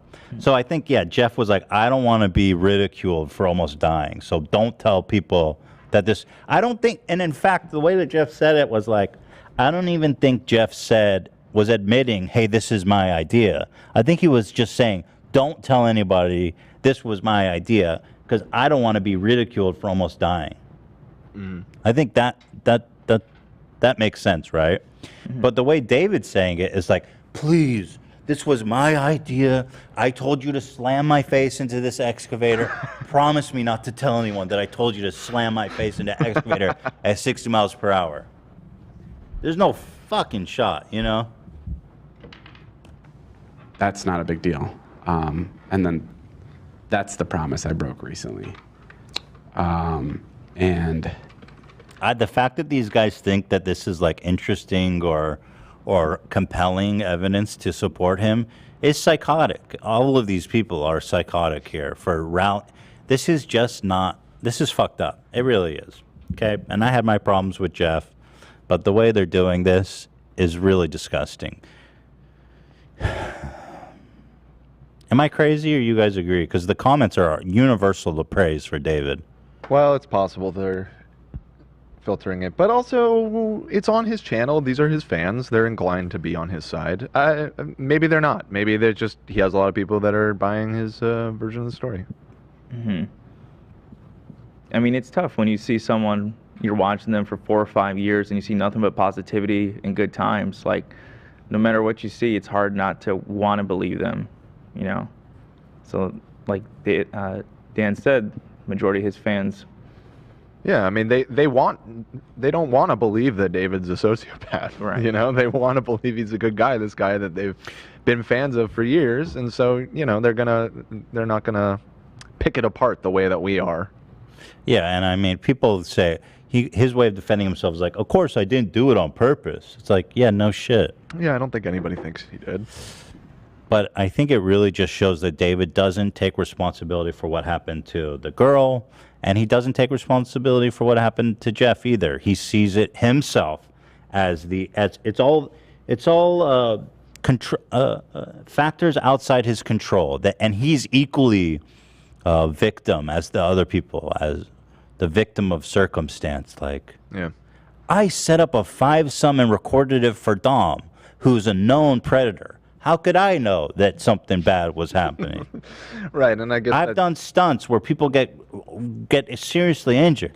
How could I know that I could almost kill someone while controlling an excavator without any formal training with one hand? Yeah, and it's just at that level of success that he has or had, and the amount of views that he's making, and really the amount of money that he's making, there's just you're not some kids. He keeps portraying we're just friends shooting the shit and running and gunning with the camera and making stuff. You're not. Like, this is a multi-million-dollar business. Hire some fucking safety personnel, dude, if you want to do dangerous stunts. This is just obvious. It's totally. Hey, it's like we go to like a water park and I fucking shoot off of the slide and get splatted on the concrete. Hey, it was Dan's idea. He wanted to go to he wanted to go I to guess it Raging wasn't Waters. my fault, but it was your idea. I mean, it's the slide's fault. Yeah. I mean, there's ways to do it.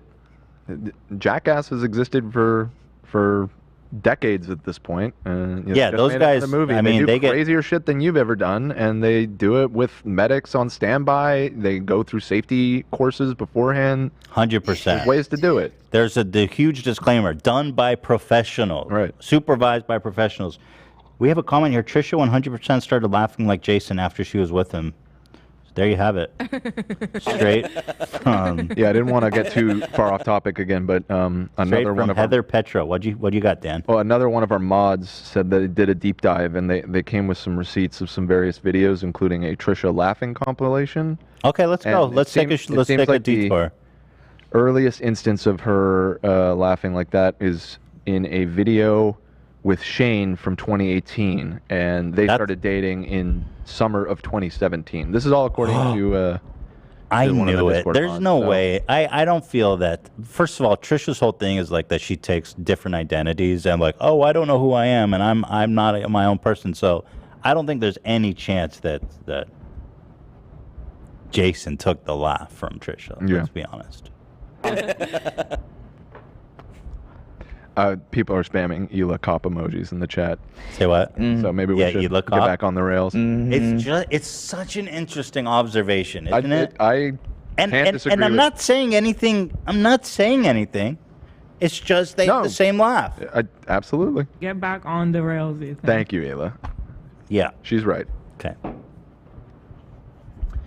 When she's got a point, guys, she's got a No arguing with the queen. But I felt like nobody had ever pointed that out, and I just had this epiphany last night watching Jason laugh, and I was like, oh my God, I have to tell the world about this. Right, AB? Isn't it? You can AB, admit, thoughts? You can admit it's interesting. Ela's my counselor. I'll let Ela do my talking. It's not just AB has some serious PTSD from. Yeah, why are you so from all scared of this, Ela? so. It No, is- not, I don't think he's scared of Ela. They're not scared of her. Just Yes, you are. You're shaking in your boots. What, Zach? She can be scary. I'll say it's interesting. As a It's the sound guy, it is interesting. interesting, but you know. Please, Ela. Oh shit, the chat is turning on me. It's all Ela cop now. All right, and we're done. We've fully explored that. We've explored it. that. We've identified. All right, the back to similarities. the podcast. Yes. Nothing is on fire. I repeat, nothing is on fire. There you go. Thanks. See, let's Everything's just keep all good. moving like nothing happened. That's right.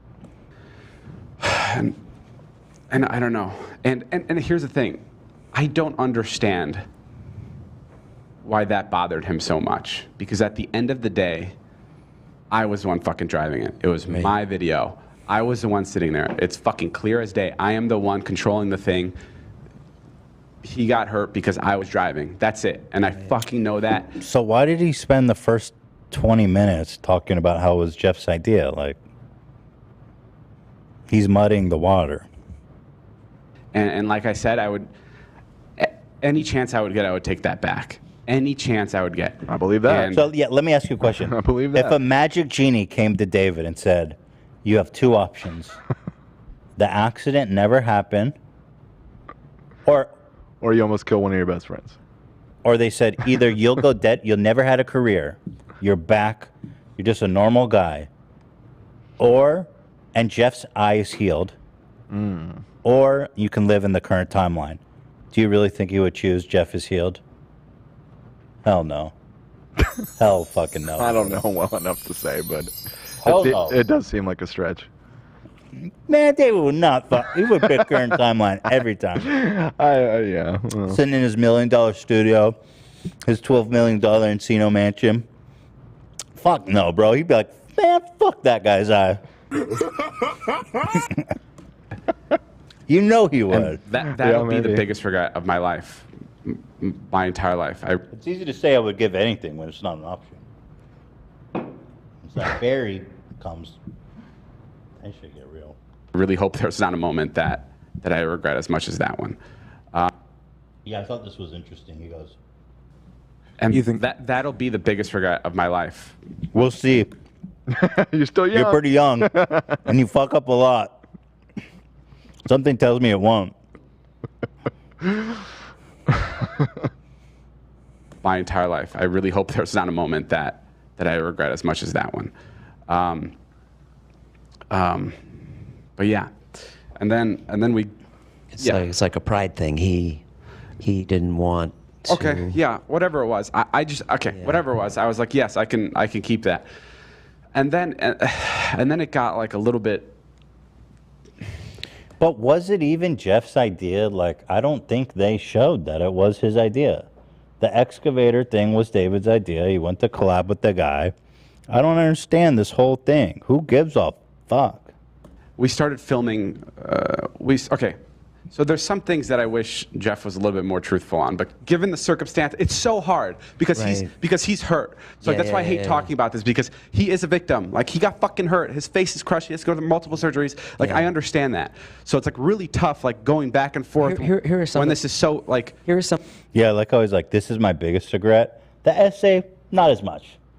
No, I don't regret that as much. Here are some of the things that he's told me that I are legitimate. They're legitimate gripes. Like he came to the house to do a Hawaii video, and he thought, and you had planned the Hawaii trip the same day as one of his surgeries, so there was no way that he could go to Hawaii, but he was here for the return of the video. So, which is. Yeah, well, we didn't plan that trip till we didn't know when he was getting his surgeries. We never know. And so Jeff says Natalie was the one who was scheduling his surgeries and knew exactly when they were. Yeah, his like exact quote was something along the lines of, "It's not like scheduling a haircut. Like, you have to schedule it months ahead of time." Which is right, especially totally. So, and then the other really interesting thing that Jeff says, and I recommend you guys go watch his response. It is interesting. It's just too redundant to watch both. He says that basically Jeff or David like tricked him into being in this vlog where he wanted everyone to come to his house to talk about the accident, and everyone went there to have like a serious conversation, and then David was like, anyway, guys, I'm back. And he whips out the camera and just starts filming everyone. And they thought they were going to be having a serious conversation. And he's like, guys, we're going to Hawaii. And Jeff was there. No. And then Jeff was like, well, I felt awkward because he's going to use the footage anyway. So I didn't want to be like, what the fuck? Yeah, because it made him look like they were all good. And Jeff's like, we weren't all good. He invited me over to have a serious conversation, and then he whipped out the camera, told everyone they're going to Hawaii on the day that Jeff's surgery was, so he couldn't even go. So he was in the intro of the video, and then he wasn't in the actual video. And he didn't even cut him or anything. If that's really how it went down, that is... That actually... that's next level fucking douchery. Oh my It is how it went down, because Jeff, they all confirmed that it was on the same day as surgery, and he wasn't there in Hawaii. He said that David mentioned that moving forward there'll be HR and everyone will review videos and whatnot. He says, which never happened, by the way. Oh, man. Yeah. That Hey, is really next level. He's like, hey, guys, I want to have a serious conversation. Whips out the camera. We're all going to Hawaii, except you, Jeff. Wow. Pretty good, right? Yeah, that's... Yeah. We didn't plan that trip till like everyone came. I surprised them with the trip. Right. And like on camera, I said it's in 3 days, like just to get a cool reaction. I don't even know if I included that, but it wasn't for like weeks after we went because we were checking everyone's schedule, and then his surgery came up last minute. So that wasn't. Yeah, I think David's lying because these surgeries don't come up last minute. He's right. You schedule these months in advance. And as the guy who's paying his fucking bill, he should know when his surgery is. He's a liar. He's lying. Listen, Jeff, you can't come on the trip. Your eyes. It doesn't look good on camera. I don't like to remind people. What a fucking liar, dude. Why don't you just stay home and take it easy? We'll have a good time in Hawaii without you. We'll send you a postcard. Oh. I hadn't seen this new composition here. This Hey, is nice. listen, Jeff. Well done, Ian. We'll send you a nice postcard. You need to... People, they don't like to see the eye. It makes them uncomfortable. You gotta get one of these. Maybe get a shave and the mullet not working for me. You know, we'll be swimming. You can't even get the eye wet. What's the point? Do I wish it didn't happen? Sure. Sure I do. Sure. What is that pronunciation? Sure. But I can't change what's what. So go home. I'll make sure you're good with the painkillers and all that. I got a guy. Just healed, okay? We'll have fun time. You take care. When people see the eye, it makes them a little uncomfortable. And our vlogs are all about having a good time. You see a guy with a busted eye? Not that fun. No fun. I'm just saying.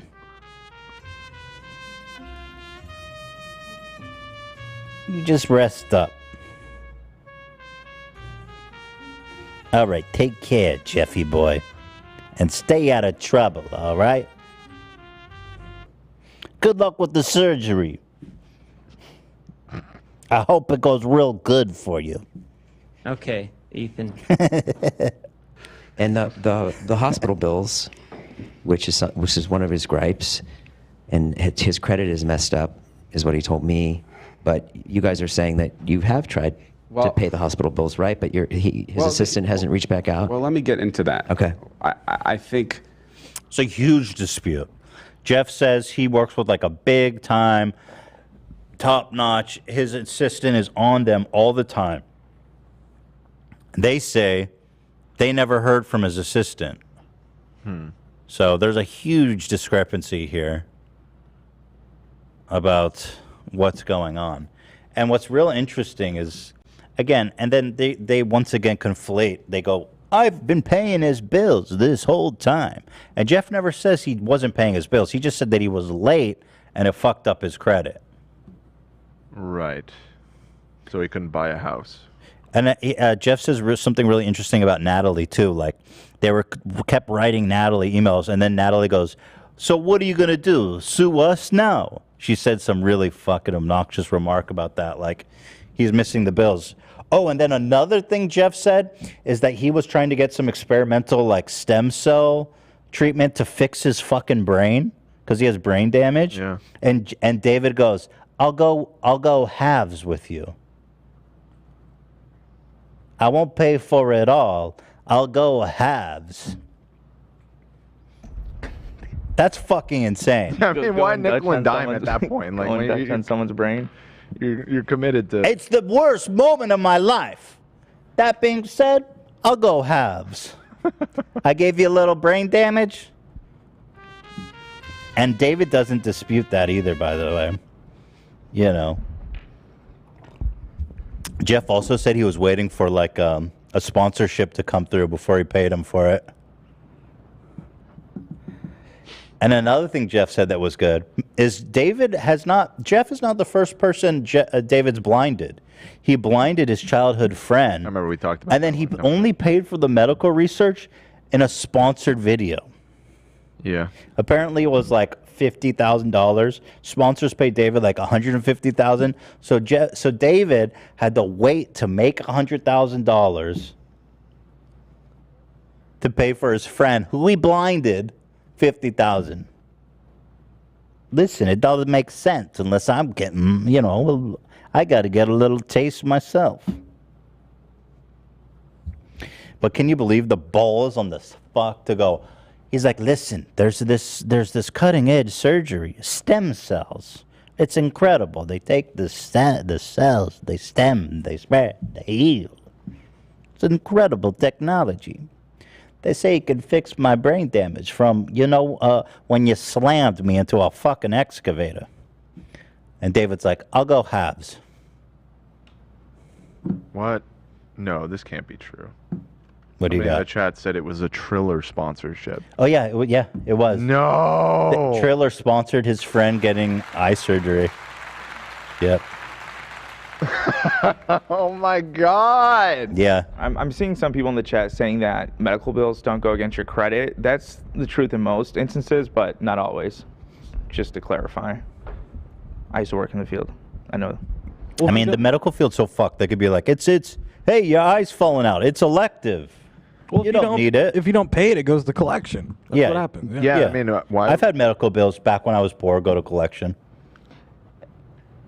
In most instances, it doesn't, but that's more for smaller amounts. They don't count it against you. Yeah, I know it's weird. Okay. You'd think the opposite. Yeah, you like that, Triller. By the way, Triller got that sponsorship did real good for them. David hasn't posted on Triller in like a year. Brian Kavanaugh is a force of nature. I regret this more than anything in my life, and I would do anything to take it back, except pay for experimental stem cells research to repair his brain damage. He's going to have to pay for that himself.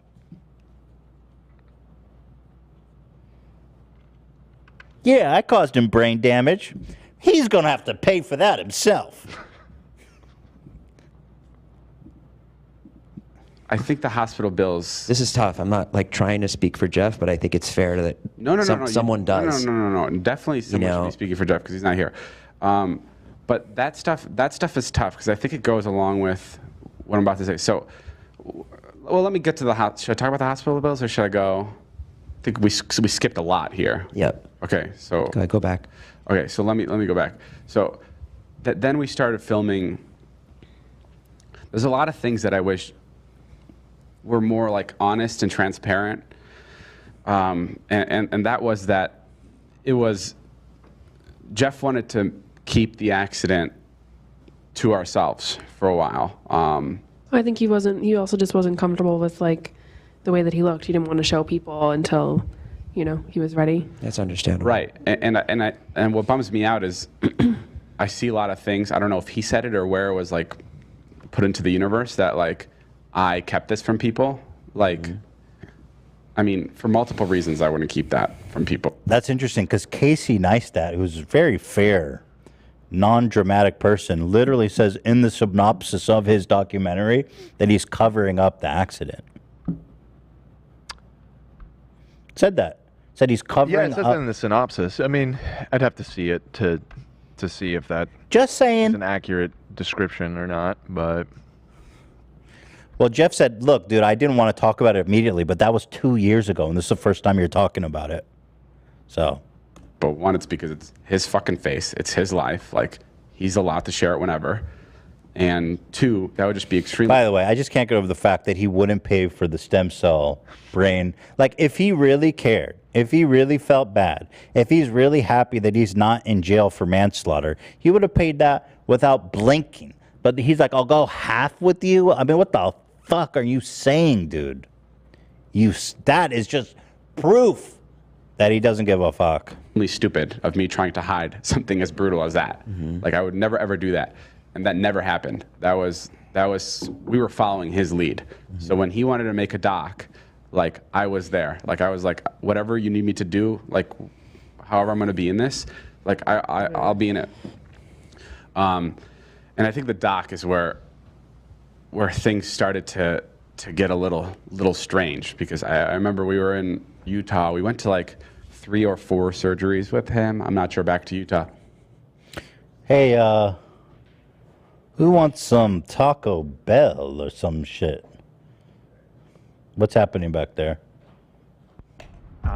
Trump is on the Nelk podcast. Trump's on Nelk? What?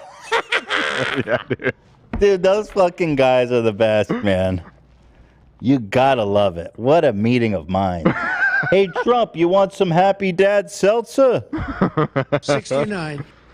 Is it live, or they just announced it? It premiered 2 hours ago. It's live. Holy shit.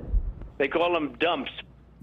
Dude, what are they going to talk about? They're going to talk about like election fraud with the Nelk boys? Dude, that's no, what is it? Read the title, because the title is epic. Donald Trump on World War III talking to Putin and Joe Rogan. Full send podcast. How the fuck they get Joe Rogan in there? Putin and talking to Joe Rogan. Dude, that's crazy. I'm sorry, but well, Of dumps. there's Friday's episode right there. That's true, man. That sounds We fun. have actually 2 good podcasts to review on Friday. I'm excited about. True. Fuck. Oh, the last Your Mom's Basement, where Keemstar said that you stole the idea for Frenemy. Oh, what was his evidence for that? Ian took lead on that. You should.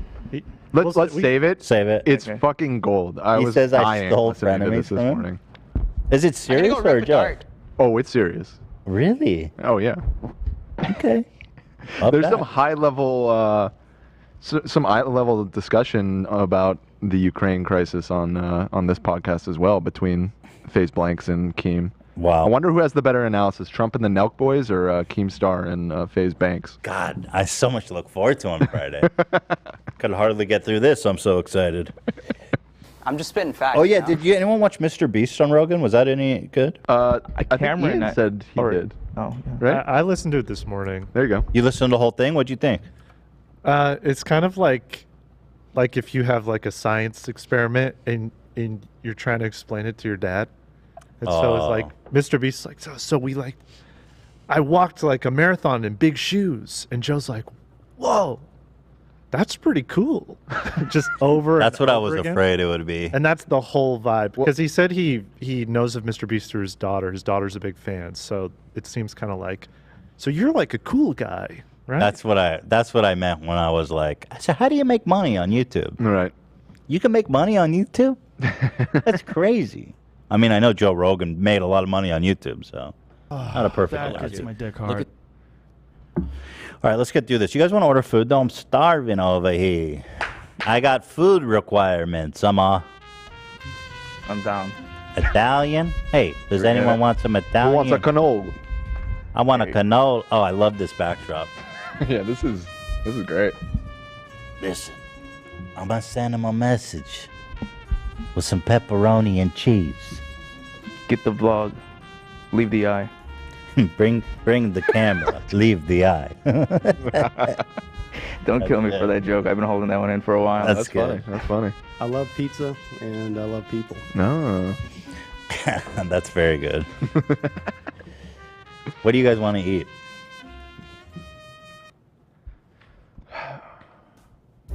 Taco Bell? Ooh. Just keep it real. I'm fucking always down for I'm Taco down. Bell. For I some slammed TB. Taco Bell yesterday. Bro, Taco Bell is turned into my favorite fast food. It hits so fucking hard. Oh my! I'm gonna have to pull the receipts on you, dude. I have been espousing. I never said a bad word about Taco Bell, other than that they gave us $10 gift You're gonna card. regret saying that.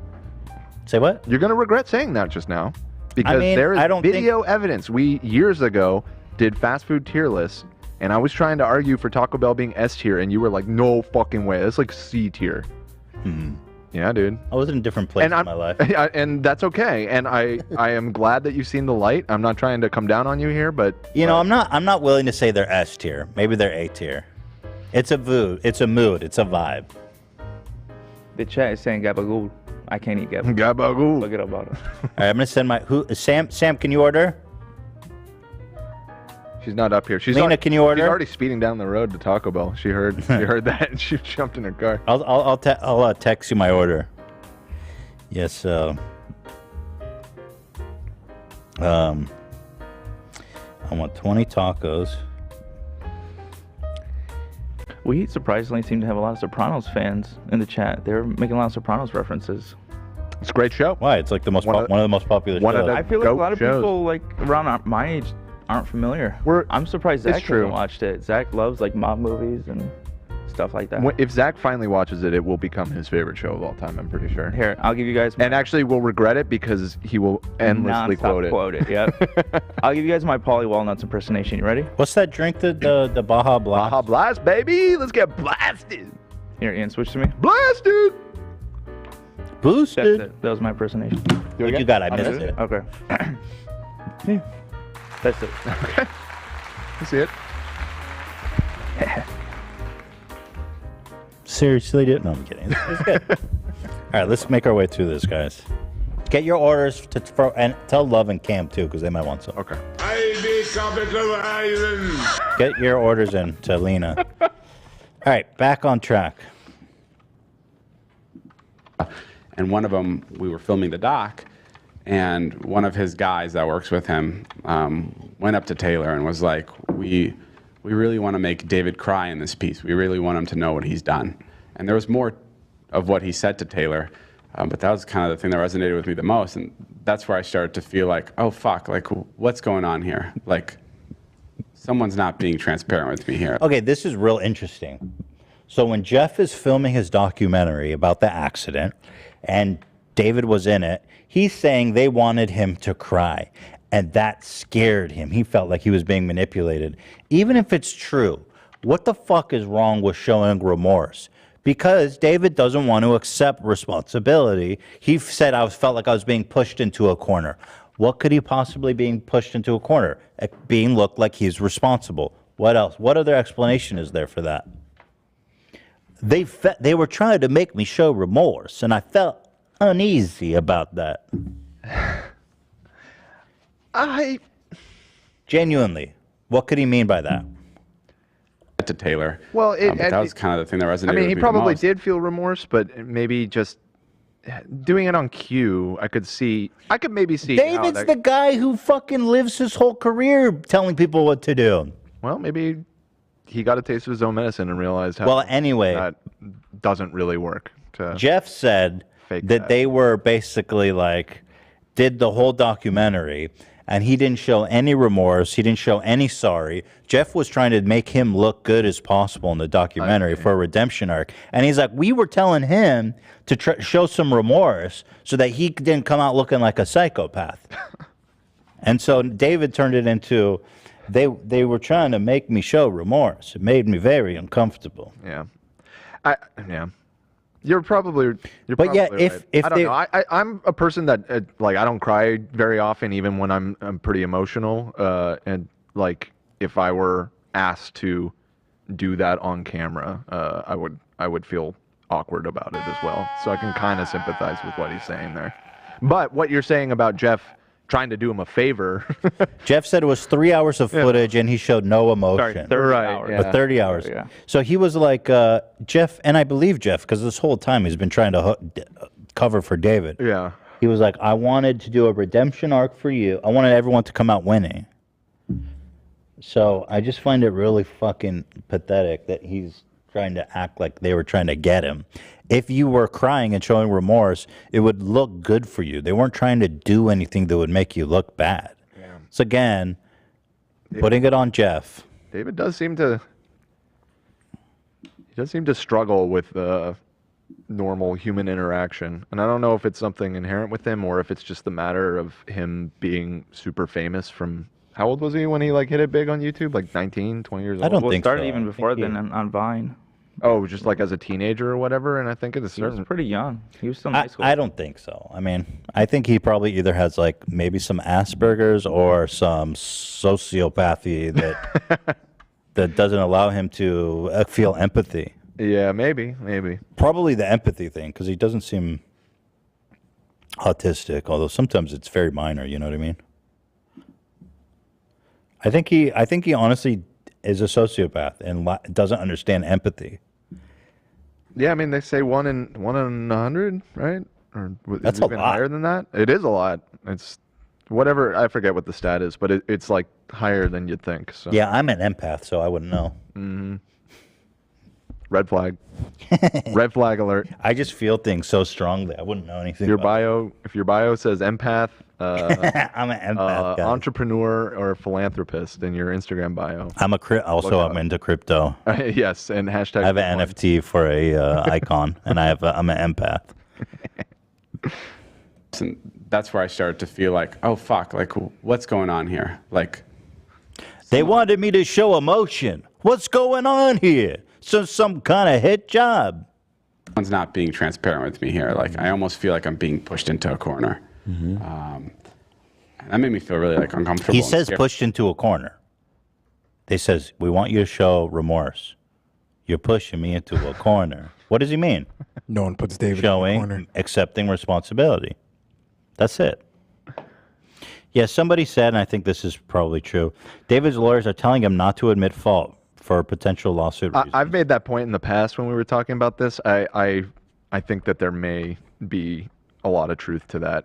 But in that case, it's like, why even make this podcast at all? Was the public pressure just so much that he had to make a statement? I think I think the real reason he never talked about it because his attorneys were like, "Don't fucking talk about this." Right? Yeah. No, I think that's a. He's lying. He's lying. That's a fair point. His reasons, his rationale, it's all just. He's lying. It's all self-preservation with David, 100%. And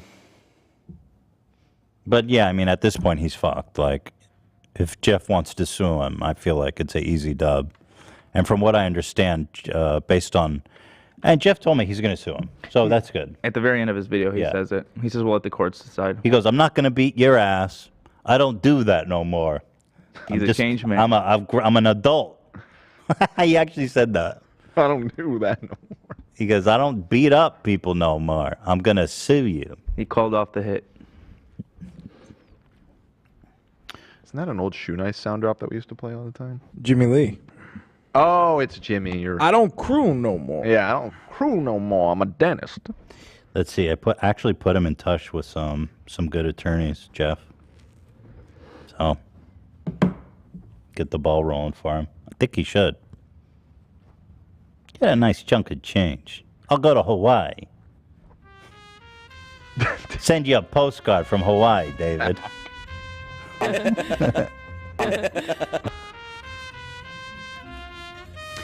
Dave, with an I in it. Hey, David, here's a FedEx. It's a postcard from Hawaii with a fish eye, with a rat eye. It's a Sicilian message. All right, come on. We're only halfway through, for Christ's sake. Scared. And Hey, why? What's wrong with what is wrong with you crying in the dock? Even Natalie, who's like the old, like I say, Ghislaine Maxwell up in this bitch, Lady Macbeth.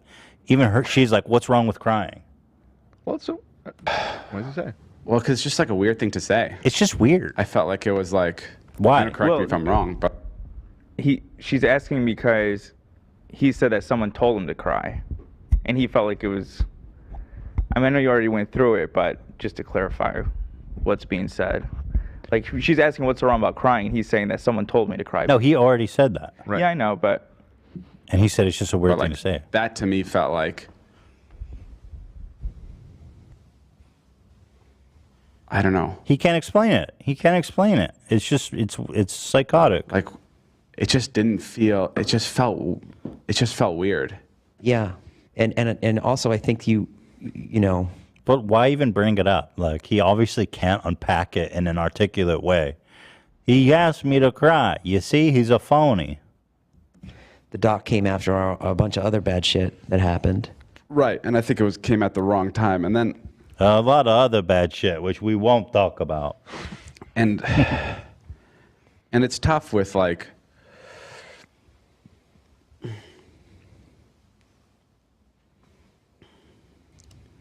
and it's tough. And then the doc got into things like, his doc got into things like how like I'm not there for him, like we don't talk enough, and a lot of that was true. Like, I've never had a harder time communicating with a person than I have with him during this. And he wasn't useful to me anymore. Nobody wants to see a guy with a busted eye. It's just not fun. And, you know, it's for multiple reasons. It's for me fucking just being bad at that shit and not knowing how to handle like such a serious situation. And I also didn't know if he needed space. Like, every time I would talk to him, Jeff is like a guy who like is very tough when you're to his face and is like, I don't need this. I don't need you doing this. Like, I'm good. I'm strong. But then when you create that distance, it's like, what the fuck?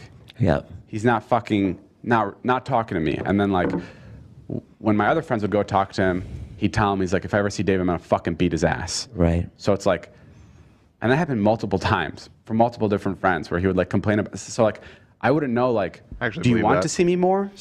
That I believe. Yeah. Yeah, he said the same thing to me. Exactly. So you can beat my ass. Like, I don't know. I don't know. I don't know how to go about that. I don't know.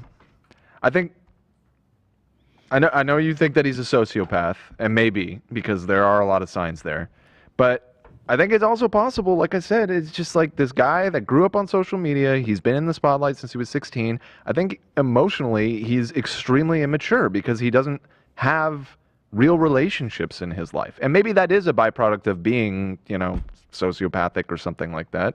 But when your entire existence is this view chasing and clout chasing, and everything's being recorded and everything's being done, and all of your interactions are fake and stilted like this, and then something like this really real happens, and it happens to somebody that you're friends with, who's somebody like Jeff, who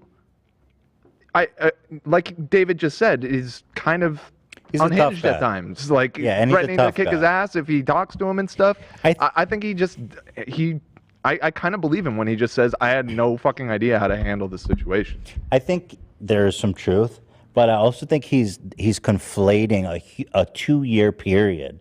Jeff wasn't openly hostile to him until somewhat recently, the past 6 months. Right. So I do think it's totally valid that, you know, the truth is somewhere in the middle, where it's like, there's probably months would go by where Jeff was just, you know, sitting at home fucking suffering. Right. And David didn't reach out. Right. And he's getting more bitter, and then and David probably has in the back of his head like, oh, maybe I should see if Jeff's okay, but just I'll do it later, and puts it off for months until all of a sudden he's got Jeff in his DMs threatening to beat his ass. You know what I mean? And like, I don't know. It's just, we've seen enough of Jeff to know that he can be very volatile. We understand that firsthand now. And so, for sure. Yeah. And I everything I said before still stands. I do think that David is being slippery, trying to escape responsibility for all of this and shift blame and everything. But I can kind of understand why a dude like him handled this so badly, because I just don't think, I think that he's got the emotional development of a teenager still in his mid-20s because of just the life that he's led for himself. It's like illicit vlogitis. Vlogitis, exactly. I mean, we've seen it all. Vlogitis? Vlogitis. It's like this disease that people that entire existence is on social media. And I think, I think you managed to escape it, Ethan, because you started your career on YouTube as an old guy for YouTube. I mean, you were Dan, in are you an empath? Hell no. You sure?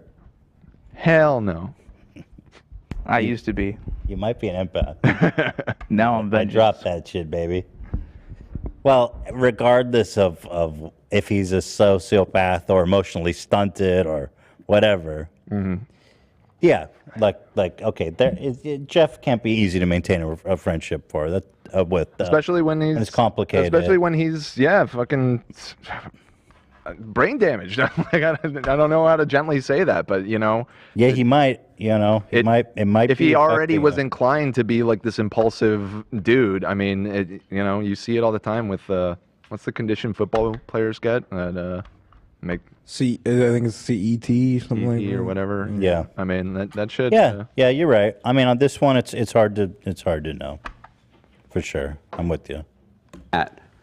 In a way where it's not hurting him more seeing me, because that accident is so bad where like I would understand if he wouldn't want to see me because I'm associated with such a shit fucking time. By the way, this is a good moment, one of my favorite moments. He described almost killing him as a shit fucking time. Just stood out to me. More seeing me, because that Dead accident ass, is so it was bad such where, a shit time, I would bro. understand if he wouldn't want to see me because I'm associated with such a shit fucking time. Just a shit fucking time, man. Just putting it lightly. Yeah, it was definitely a doozy for sure. It was a doozy. Honestly, it was a doozy, and I would understand. That was a big old oopsie. Whoop. Bing bong.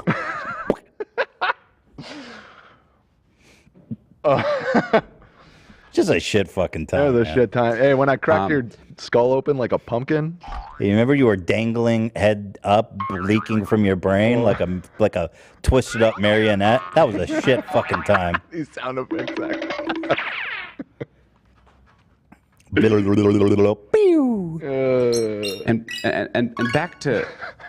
And back to the secret that he wanted me to keep. I was all. Should we call people are wondering if we should change Dan the Hater to Dan the Empath. Please don't do that. That's Fuck funny. That. Not a fucking empath. It's not as catchy. It's kind of funny though. Force him to be all I don't want that title. That title's cursed hater. at this point. What? He's a mix. Yeah, you're an empathetic hater because you're not an empath for Jeff. You hate Jeff. You hate Jeff. I don't know if I hate him, but he does. This whole saga with him has not endeared him to me. No. No. Well, I agree. Dan. I honestly, I just really feel bad for him ultimately, despite everything, because his injury is fucking horrible, and he very well may have brain damage that's making him act in a way that's more unhinged, and like just dealing with this fucking piece of shit. I just feel horrible for it. It's just a tough on situation deck for that. But I feel like I can take, 80% of the responsibility, 90%, 100% of the responsibility. I can take 80% of the responsibility. Where else does that go to? I love how he goes 80, 90, 100. Where else does the responsibility go to? So he is literally blaming Jeff. He says Jeff could take 20%. For what? Why is Jeff taking 20%? Yeah. What did he do that makes it his fault? Just the fact that he agreed to do it? He showed me a video that I only saw after the accident. It's 20% his fault. I mean, that part. Yeah, I don't know. I don't know what you could possibly put on him, really. I was all hands on deck for that, but I feel like. Yeah, he started at 80 because he's literally saying, I don't take 100%. I mean, I think he wanted to start even lower. I think what he wanted to say is, I'll take 50%. That's why he says, hey, I'll go 50% on fixing that brain of yours. I don't know. He really doesn't think it's his fault entirely. I can take, 80% of the responsibility, 90%, 100% of the responsibility for the act. Why start at 80? Whatever he needs me to do.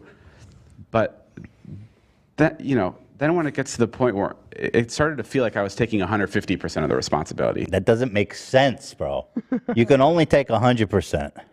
I think by 150%, he means 100%. And he really feels like he's 50%. I draw the line at 150%. Now, theoretically, that's impossible. There's only 100% responsibility to go around. I was taking too much responsibility. I started to see things like David fucking forced his friend up there, like all this kind of stuff, like that was just fucking insane. And it felt like people thought I literally sent him up there just so he can fucking swing off this thing. Right. Like that was not the case. And like the more and more that happened, the more I was. That's just gossip. I mean, you're just bitching about nothing important. 80% of the responsibility and 50% of the cost, B said. Very good point. You're talking about gossip. Like, this shit doesn't matter, bro. You're not taking 100%. I was like, what is going on? Like, this is not what happened. It was because you guys covered it up.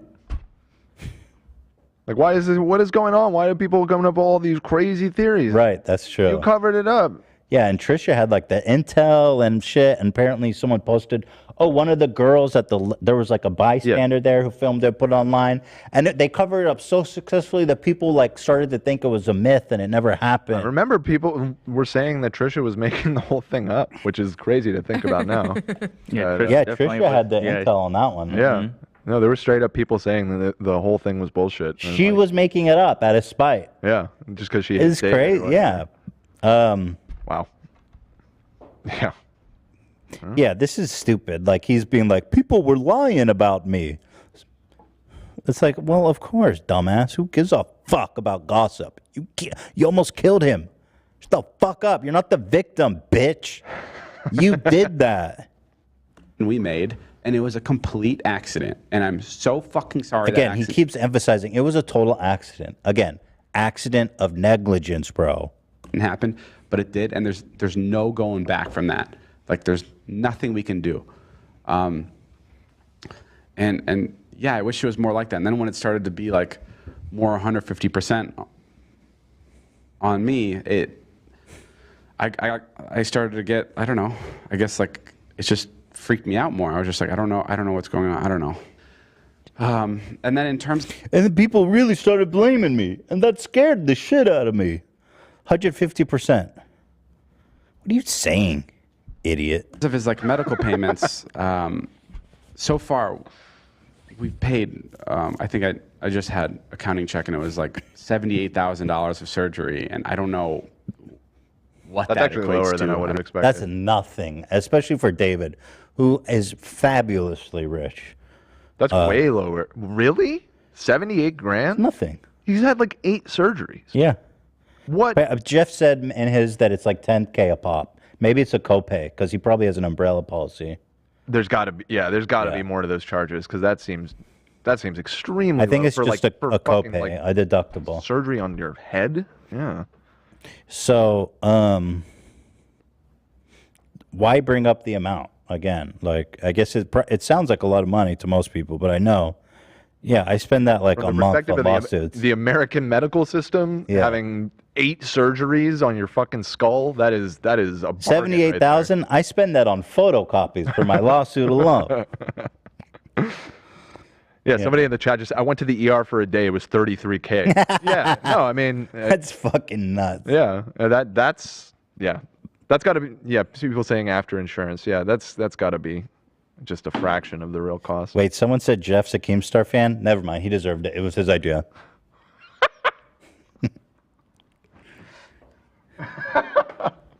Take it all back. Best friendship end. Delete this episode. Yeah.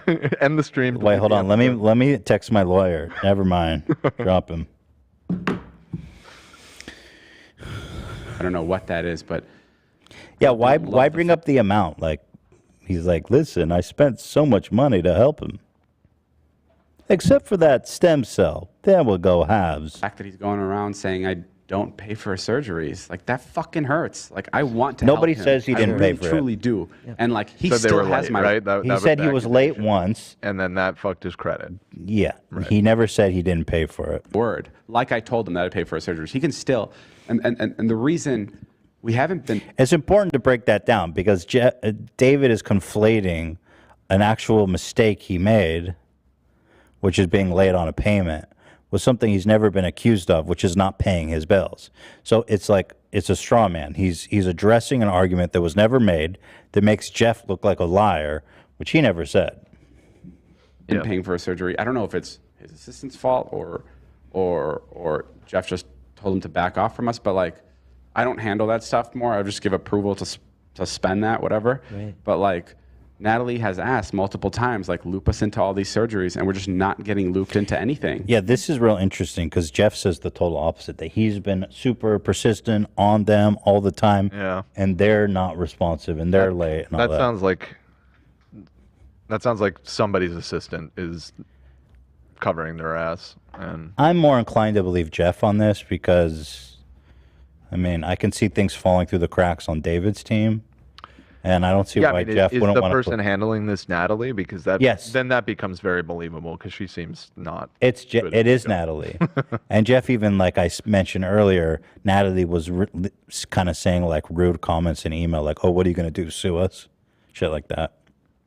Well, that's ultimately that'll get figured out real quick if he sues him. You know what I mean? Dude, I really want They this go to lawsuit to discovery, happen. and the truth about that little detail will come out. So. Oh yeah, yeah. And then we're blindsided when he goes to another surgery, and then he'll like come out and be like his most recent surgery. I didn't know that he had a surgery until he unfollowed me on Instagram, and that's because it's a two-way street. We can be like, when's your next surgery? But also, no one's looping us into what we need to be paying for. And to this day, like, I'm still keeping my word. Like, I want him to send me whatever he needs me to pay for. Like, I will pay for it. But it's just not fair to say that we haven't been paying for it because we I've paid literally every single bill that has ever we've been paid sent. every bill. You didn't say they did it on time. Yeah, exactly. On time question because they never said you didn't pay it. Again. Yeah. Not a them like throwing stuff out like that definitely nasty, dirty. Yeah, start to dirty question the framing of the whole thing. Dirty shit, bro. Because he needs it. I don't know. This is good. You're speaking your. Jason is so fucking out of touch. This moment is just shocking. Your mind and speaking your truth and your side of it, and it's good. But at the end of the day, Speaking your truth. Oh, I thought this is where he goes. I think Jeff is going to really like this. This is my favorite. Yeah. Why is everybody gone? Oh, just AB. We're all here. Okay. We're holding it down. Hi, Zach. Sorry. None of this matters. Like, nothing I say, nothing he says, nothing we say together will ever fix what happened. Like, that's the end of the fact. And like, and that's what sucks is like, it just can't be changed. And it's a fucking really shitty accident. And it was a shitty fucking time, bro. It's just a thing that I don't know. I wish we could both figure out how to approach. He really should have just thought about what he was going to say a little more before recording this. I mean, so many of these just ends with, I don't know. Well, I think I agree. And I think he was he's been talking about this for a long time and circle jerking about it with everyone who believes Jeff's the bad guy and David's the good guy. That when he's on camera, he's got to think of a way to phrase it that doesn't make him sound like a total lunatic. Yeah. Yo, there's like a massive block party. What is going on? Yo, can you just tell that whole block to turn it down, maybe? Oh, It's almost going nuts. Party time. I doubt you guys can hear it, though. It's all good. Moving forward, like somebody asked, did IKEA deport Love back to Sweden? No. I don't know what I'm saying. No. He's okay. I honestly think he'll see this and. This is, dude, Jason, you're so far gone, bro. Figure out how to approach moving forward. Like, I don't know. Actually, I don't know what I'm saying. I honestly think he'll see this and, really appreciate this. You think? I think he will be. David's what part of this is Jeff going to appreciate, Jason? How far up David's ass are you really? What? Even David's like, no. Well, David and Natalie are both like, what? Because I do. She's like, are you serious? I do. And Jeff, if you're watching, I think that you will appreciate this. Because I know he'll appreciate this because he, I think he just feels unheard. And he feels like he was swiped under the rug. He feels unheard. Therefore, we need David to talk about it for an hour, saying it was Jeff's fault. He's going to love this. Crazy, crazy, crazy take by Jason there. And stuff like that. And just you talking about it for the first time, pays a lot of credence to what happened, and it'll probably really help with some healing. How? Not to What say are you talking about? maybe there's some- It's funny. Right after this drop, Jeff was like, "That's it. I'm suing him. I made up my mind. Can you introduce me to some lawyers?" I think it really helped. Actually, what I think will really help is Jeff suing him and getting closure through that, so that you can actually have a ruling that says this is your fucking fault. You are liable. Some things that we said that pissed him off too, but I think it's really good. Right. You know, and it's a start. Were you It's a listening, start. And Jason? you know, and I don't really care what the comments say. I don't really care what anyone has to say. This is all between us. And 400,000 people watching. What are you saying, bro? You're fucking not making sense. I don't care what anyone says. This is a private conversation that we posted on our podcast with 2 million subscribers. Just saying. Hey, were you listening? Hey, don't watch this video. This is a private conversation. Hey, you guys. Hey, this is private. Turn it off. Mute this. Can't believe you guys are watching this private moment. And we're doing this so we all can heal and move on, and ultimately hope things get better for Jeff too. Yeah. You know, and this is our way of doing it. You know. I think it's also important to note that just because this is the first time that this conversation is happening, like publicly for people to listen to, doesn't mean that it hasn't happened multiple times in private. Yeah. Which is the frustrating part of all of this, is that there have been many conversations that cover all of this. That's my least favorite too. It's also like really tough when, like, I can see from Jeff's perspective, like it's probably really tough when he sees my videos and I'm like traveling the world and I'm having this like fucking time of my life, and it's like, and he's getting his eye cracked open. Yeah, and it's like, and it totally looks, you know, I haven't mentioned this, like no one can even fucking tell that I want to fucking blow my fucking brains out. Yeah. And dude, I want to blow my brains out. That being said, I'll go half on the brain surgery. Not made of money over here. That being said, watch me base jump off this building in Dubai. I'm having the time of my life. Yeah. Man, I really want to kill myself. Anyway, I'm about to jump off the birds do whatever. Khalifa, Yeah. Someone, the chat is saying Jason also needs the stem cell surgery after that comment. and that's part of the reason I want to do this, is like, this weighs on me. Sorry, but not to diminish his suffering, but again, it's so short-sighted to put himself square in the victim place. And I really think the only reason David feels that bad is because of what happened to him. I really don't think he cares about Jeff or the SA victim, and I think that becomes abundantly clear in Casey Neistat's documentary. Every fucking minute of every day of my life. Fuck, I'm so lame. But like, hey, don't ask me to cry in your documentary. If I'm gonna cry, I'll do it in my own video. I gotta get the juice. It won't mean as much in yours. But like, it fucking. But you know, he's crying for himself right now. He's not crying for Jeff. He's not crying for Hannah. He's crying for himself. It's just so horrible what happened to him. It's like the worst. Why are you crying? No, it's just. I feel so bad. No. It was your fault. You shouldn't have left for the bathroom. No. I feel so bad for you, man. I feel so bad for you, man. What the fuck are we doing here? He says, I feel so bad for you. He really feels, he's crying because he feels so bad for David. But that's nuts. No, No, don't do that. No, I know. And Jeff, feel bad for Jeff. Yes. Jeff, right. I feel bad for. Right. And then after that, I Natalie, who puts up with you. And then I feel bad for myself. Welcome back, love. Not great. Not a great one, eh? It was a big... Love is back. So those meatballs were not authentic, you're telling me? I mean, they I think they were kind of authentic. They did have a little bit of a weird taste, That being said, I did get some Swedish candy though, so I'm Okay, Oh, that's good. bring it here. Oh yeah, Why wait? I bought No. Dan your is saying favorite, no. especially. No. Dan is saying no. Don't bring him the candy. Not even one. Not even one. Just one. Just one. I can throw it to you. I mean, if you catch it, you eat. Okay, bring it here. Literally going over Dan's Did I head. throw it? Literally. Oh, short. Wait, is that just a naked candy? No wrapping? Yeah, it's fine. Wait, it's not more of this salted bullshit, is it? Nah, it's only the good shit. I see. I got it.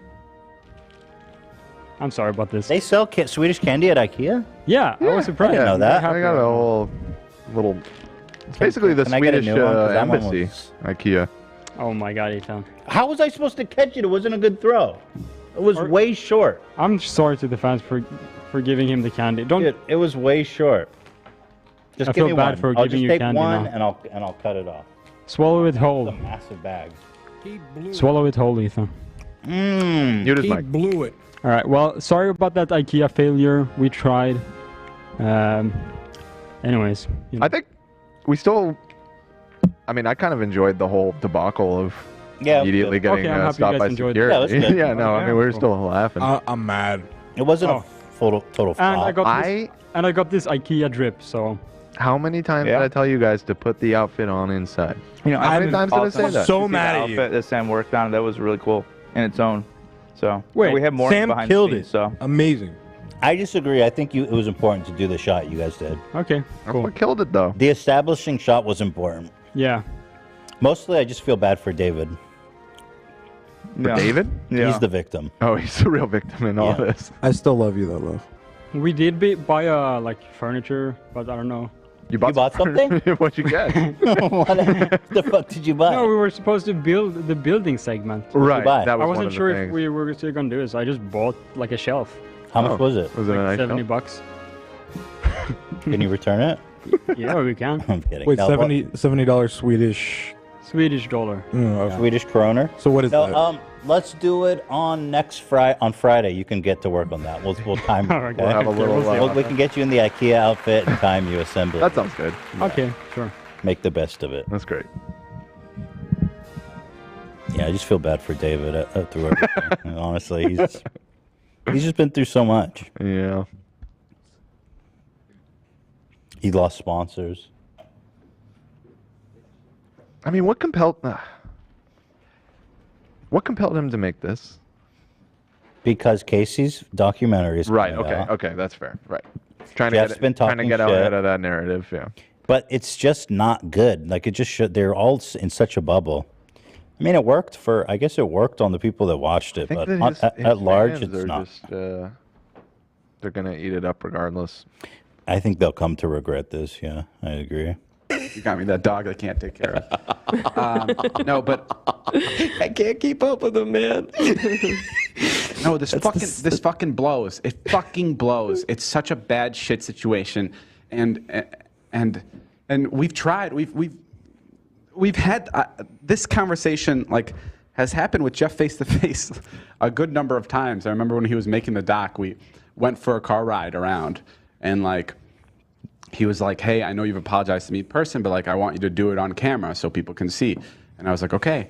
So we rode around for 45 minutes and, you know, tears were shed and there was a lot of conversating and he was really fair to me in the car and we were really fair with each other. Like it was very amicable and like it was very sweet. And we got back to the house and we didn't hit record on the camera. Really? So it was, I'm not kidding. It was beautiful. He said he forgives me. He hugged me. He kissed me. He told me he loved me. It's not my fault whatsoever. He looked at the doesn't hold camera it and against said, me. I, Jeff Wittek, will never sue or hold responsible David Dobrik, my best friend who I love so well. It was my idea, and I take 50% of the blame. and we didn't hit record. Oops. Crap. It was like 45 minutes an hour, not hit record. Where was Oscar? And then, there it and then is. we did it again. We were like, let's go again. So we went for the same car ride down the same streets, talked about the same shit in the same way. And like, that never made it in to his video. Maybe it was on his Patreon. I don't know where it was, but like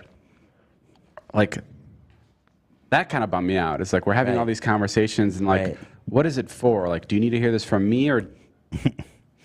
it bummed me out that he didn't put that in. Like, what was he trying to do? Have a real conversation with me under the guy? Like, was he trying to trick me into actually? Sounds like Jeff wanted to record it and even went and re-recorded it when it.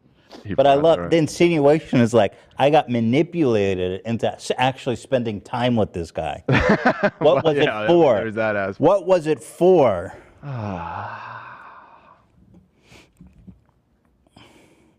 Of course, Jeff doesn't have to include anything. It's his fucking documentary, bro. You know? It sounds like that made me look really good, and he didn't include it.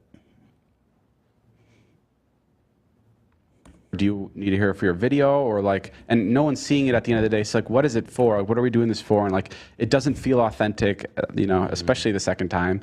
This is incredible that he's even saying this anecdote, just trying to paint Jeff as some phony. So yeah, I don't know. That's strange. I also, this is just like a really stupid like little thing, but like the roast. Yeah. Jeff said somewhere that I was cutting out jokes about myself in the roast, which is so not true. He only said one joke about me, and it was just about, I didn't even know he said a joke about me until I asked Jason. I was like, did you cut anything out about me? And the joke was, David has a new show on Discovery called Discovering David Dobrik, and the only thing they're discovering there is that David's gay. Which is like good joke. I mean, yeah. I mean, it's a joke we make quite often. It's a joke. Yeah, it's a joke we make. I'm not too sure about myself, but no, but yeah, but we didn't try to cut that. I would never, and that's what bummed me out. It made it seem like I'm controlling some edit here and like taking out stuff about me. I definitely did not touch that fucking roast. No, not at all. You didn't touch it. I promise you, I didn't. I think later, for Jeff, it became more like he did. Okay, whatever. It's getting boring now. And but if you guys want, go over to Jeff FM and watch his response because it's good.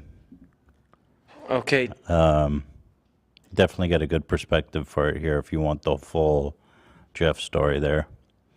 But yeah, apparently Jeff's gonna sue him. So that actually could yield some really interesting evidence, depositions. There'll be a ruling. I mean, it's going to be really interesting. Gabish. Honestly, that's the most interesting thing that came out of today. Let's be honest here. Dude, that's nuts. How long have we been going? Because we have Mom's Basement. Oh, we're going for a long time. Really? 2 hours and 41 minutes. Wow, having too much fun. Oh, you want me to watch this specific part here? Jeff at which highlight the one you want me to watch? From Jeff's video. Okay, at from 3351. 3351 of Jeff's. Goes. He told me that. 33. Here we go. I don't even give a fuck because I know this guy's a piece of shit, but it's just seeing Jason sit there and let him lie to him.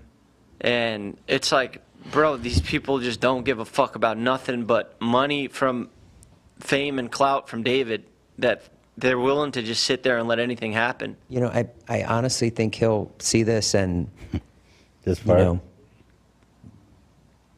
really appreciate this. Bro, that's not even the real Jason. That's him. I think he will because I do.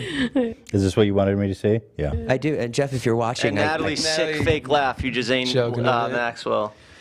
You fucking gotta be kidding me. They're sitting there laughing like it's all a fucking Look at her goof. face. I Look at her think he will face. because I do. And then it I do. drops. And Jeff, if you're watching, I Weirdest think that take of the whole you will day. appreciate this. I know he'll appreciate this because he, I think he just feels unheard. I think it's also important to Does know. he comment on that? I mean, I like what he said. It's not the real Jason. I don't know. Just He was replaced by a lizardoid. What, AB? I think he does. Maybe a little bit before this. Let's go watch Jeff's. Yeah, watch. Okay. Thank you. All right. Well. Oh, by the way, we're speaking of that one caller who was like, Jordan Peterson is not a homophobe and he doesn't support conversion therapy. You're just like Tucker Carlson. I'm going to save it for Friday. But that man is a straight up conversion therapy supporting homophobe. He is. He is. He really is. Turns out I was more right than I thought, than I knew. So. Oh, boy. Yeah, we got all kinds of things tomorrow. So let's just call it a day. We got Taco Bell on the way. Our troubles are over.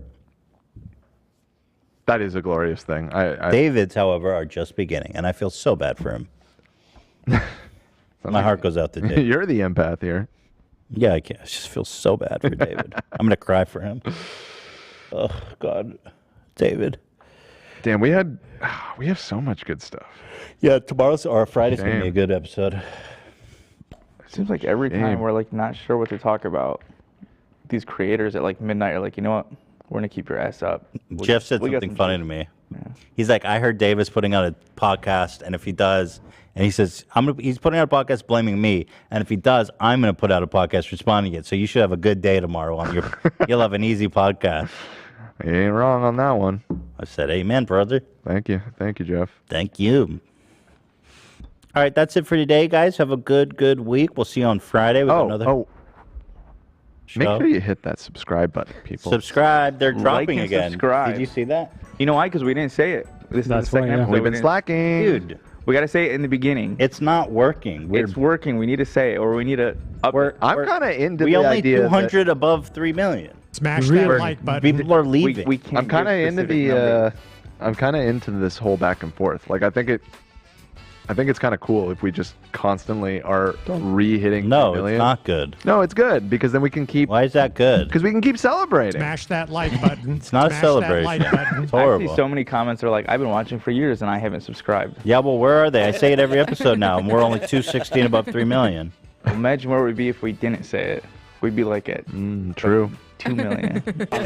Yeah, well, maybe I won't have to fucking think about what a failure I am every day. I don't even have to think about it, dude. Bring up this stupid ass campaign to beg people for subs. For now, I feel pathetic, and I'm still going to drop below 3 million. We're just an ideas team out here, you know? Who cares about the subs? The views are good. I didn't. The views I didn't matter. until these guys started care. making it a thing. I care. I care. Yeah. Well, Me and Love care. We talk about it every And night, actually. Everyone that's been screenshotting the like button, I've been liking those tweets. I spent going to like work. 20 It's minutes not your doing that fault. this morning. On work time, by the way. It's not your fault. Don't you do this to me, Zach. It is your fault. I'm not. I'm Robin Williams in Good Will Hunting. If I was, it is your fault, Will. It's not your fault. And people have been liking the calls too. I've been seeing The calls, yeah, the they've calls been liking the fun. haters. Yeah, I agree. Oh, I find it entertaining. I love it, especially when it ends wholesome. You want to add something, Dan? You said, oh. Oh, whatever. Who cares?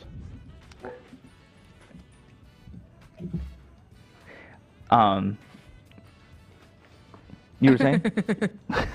nothing. Ethan says he doesn't care. So, guys, thanks for watching. We'll be here on Friday. We've got a great show lined up. It's going to be a lot of fun. So, see you then. Be good. Stay blessed. And H3 Crew out.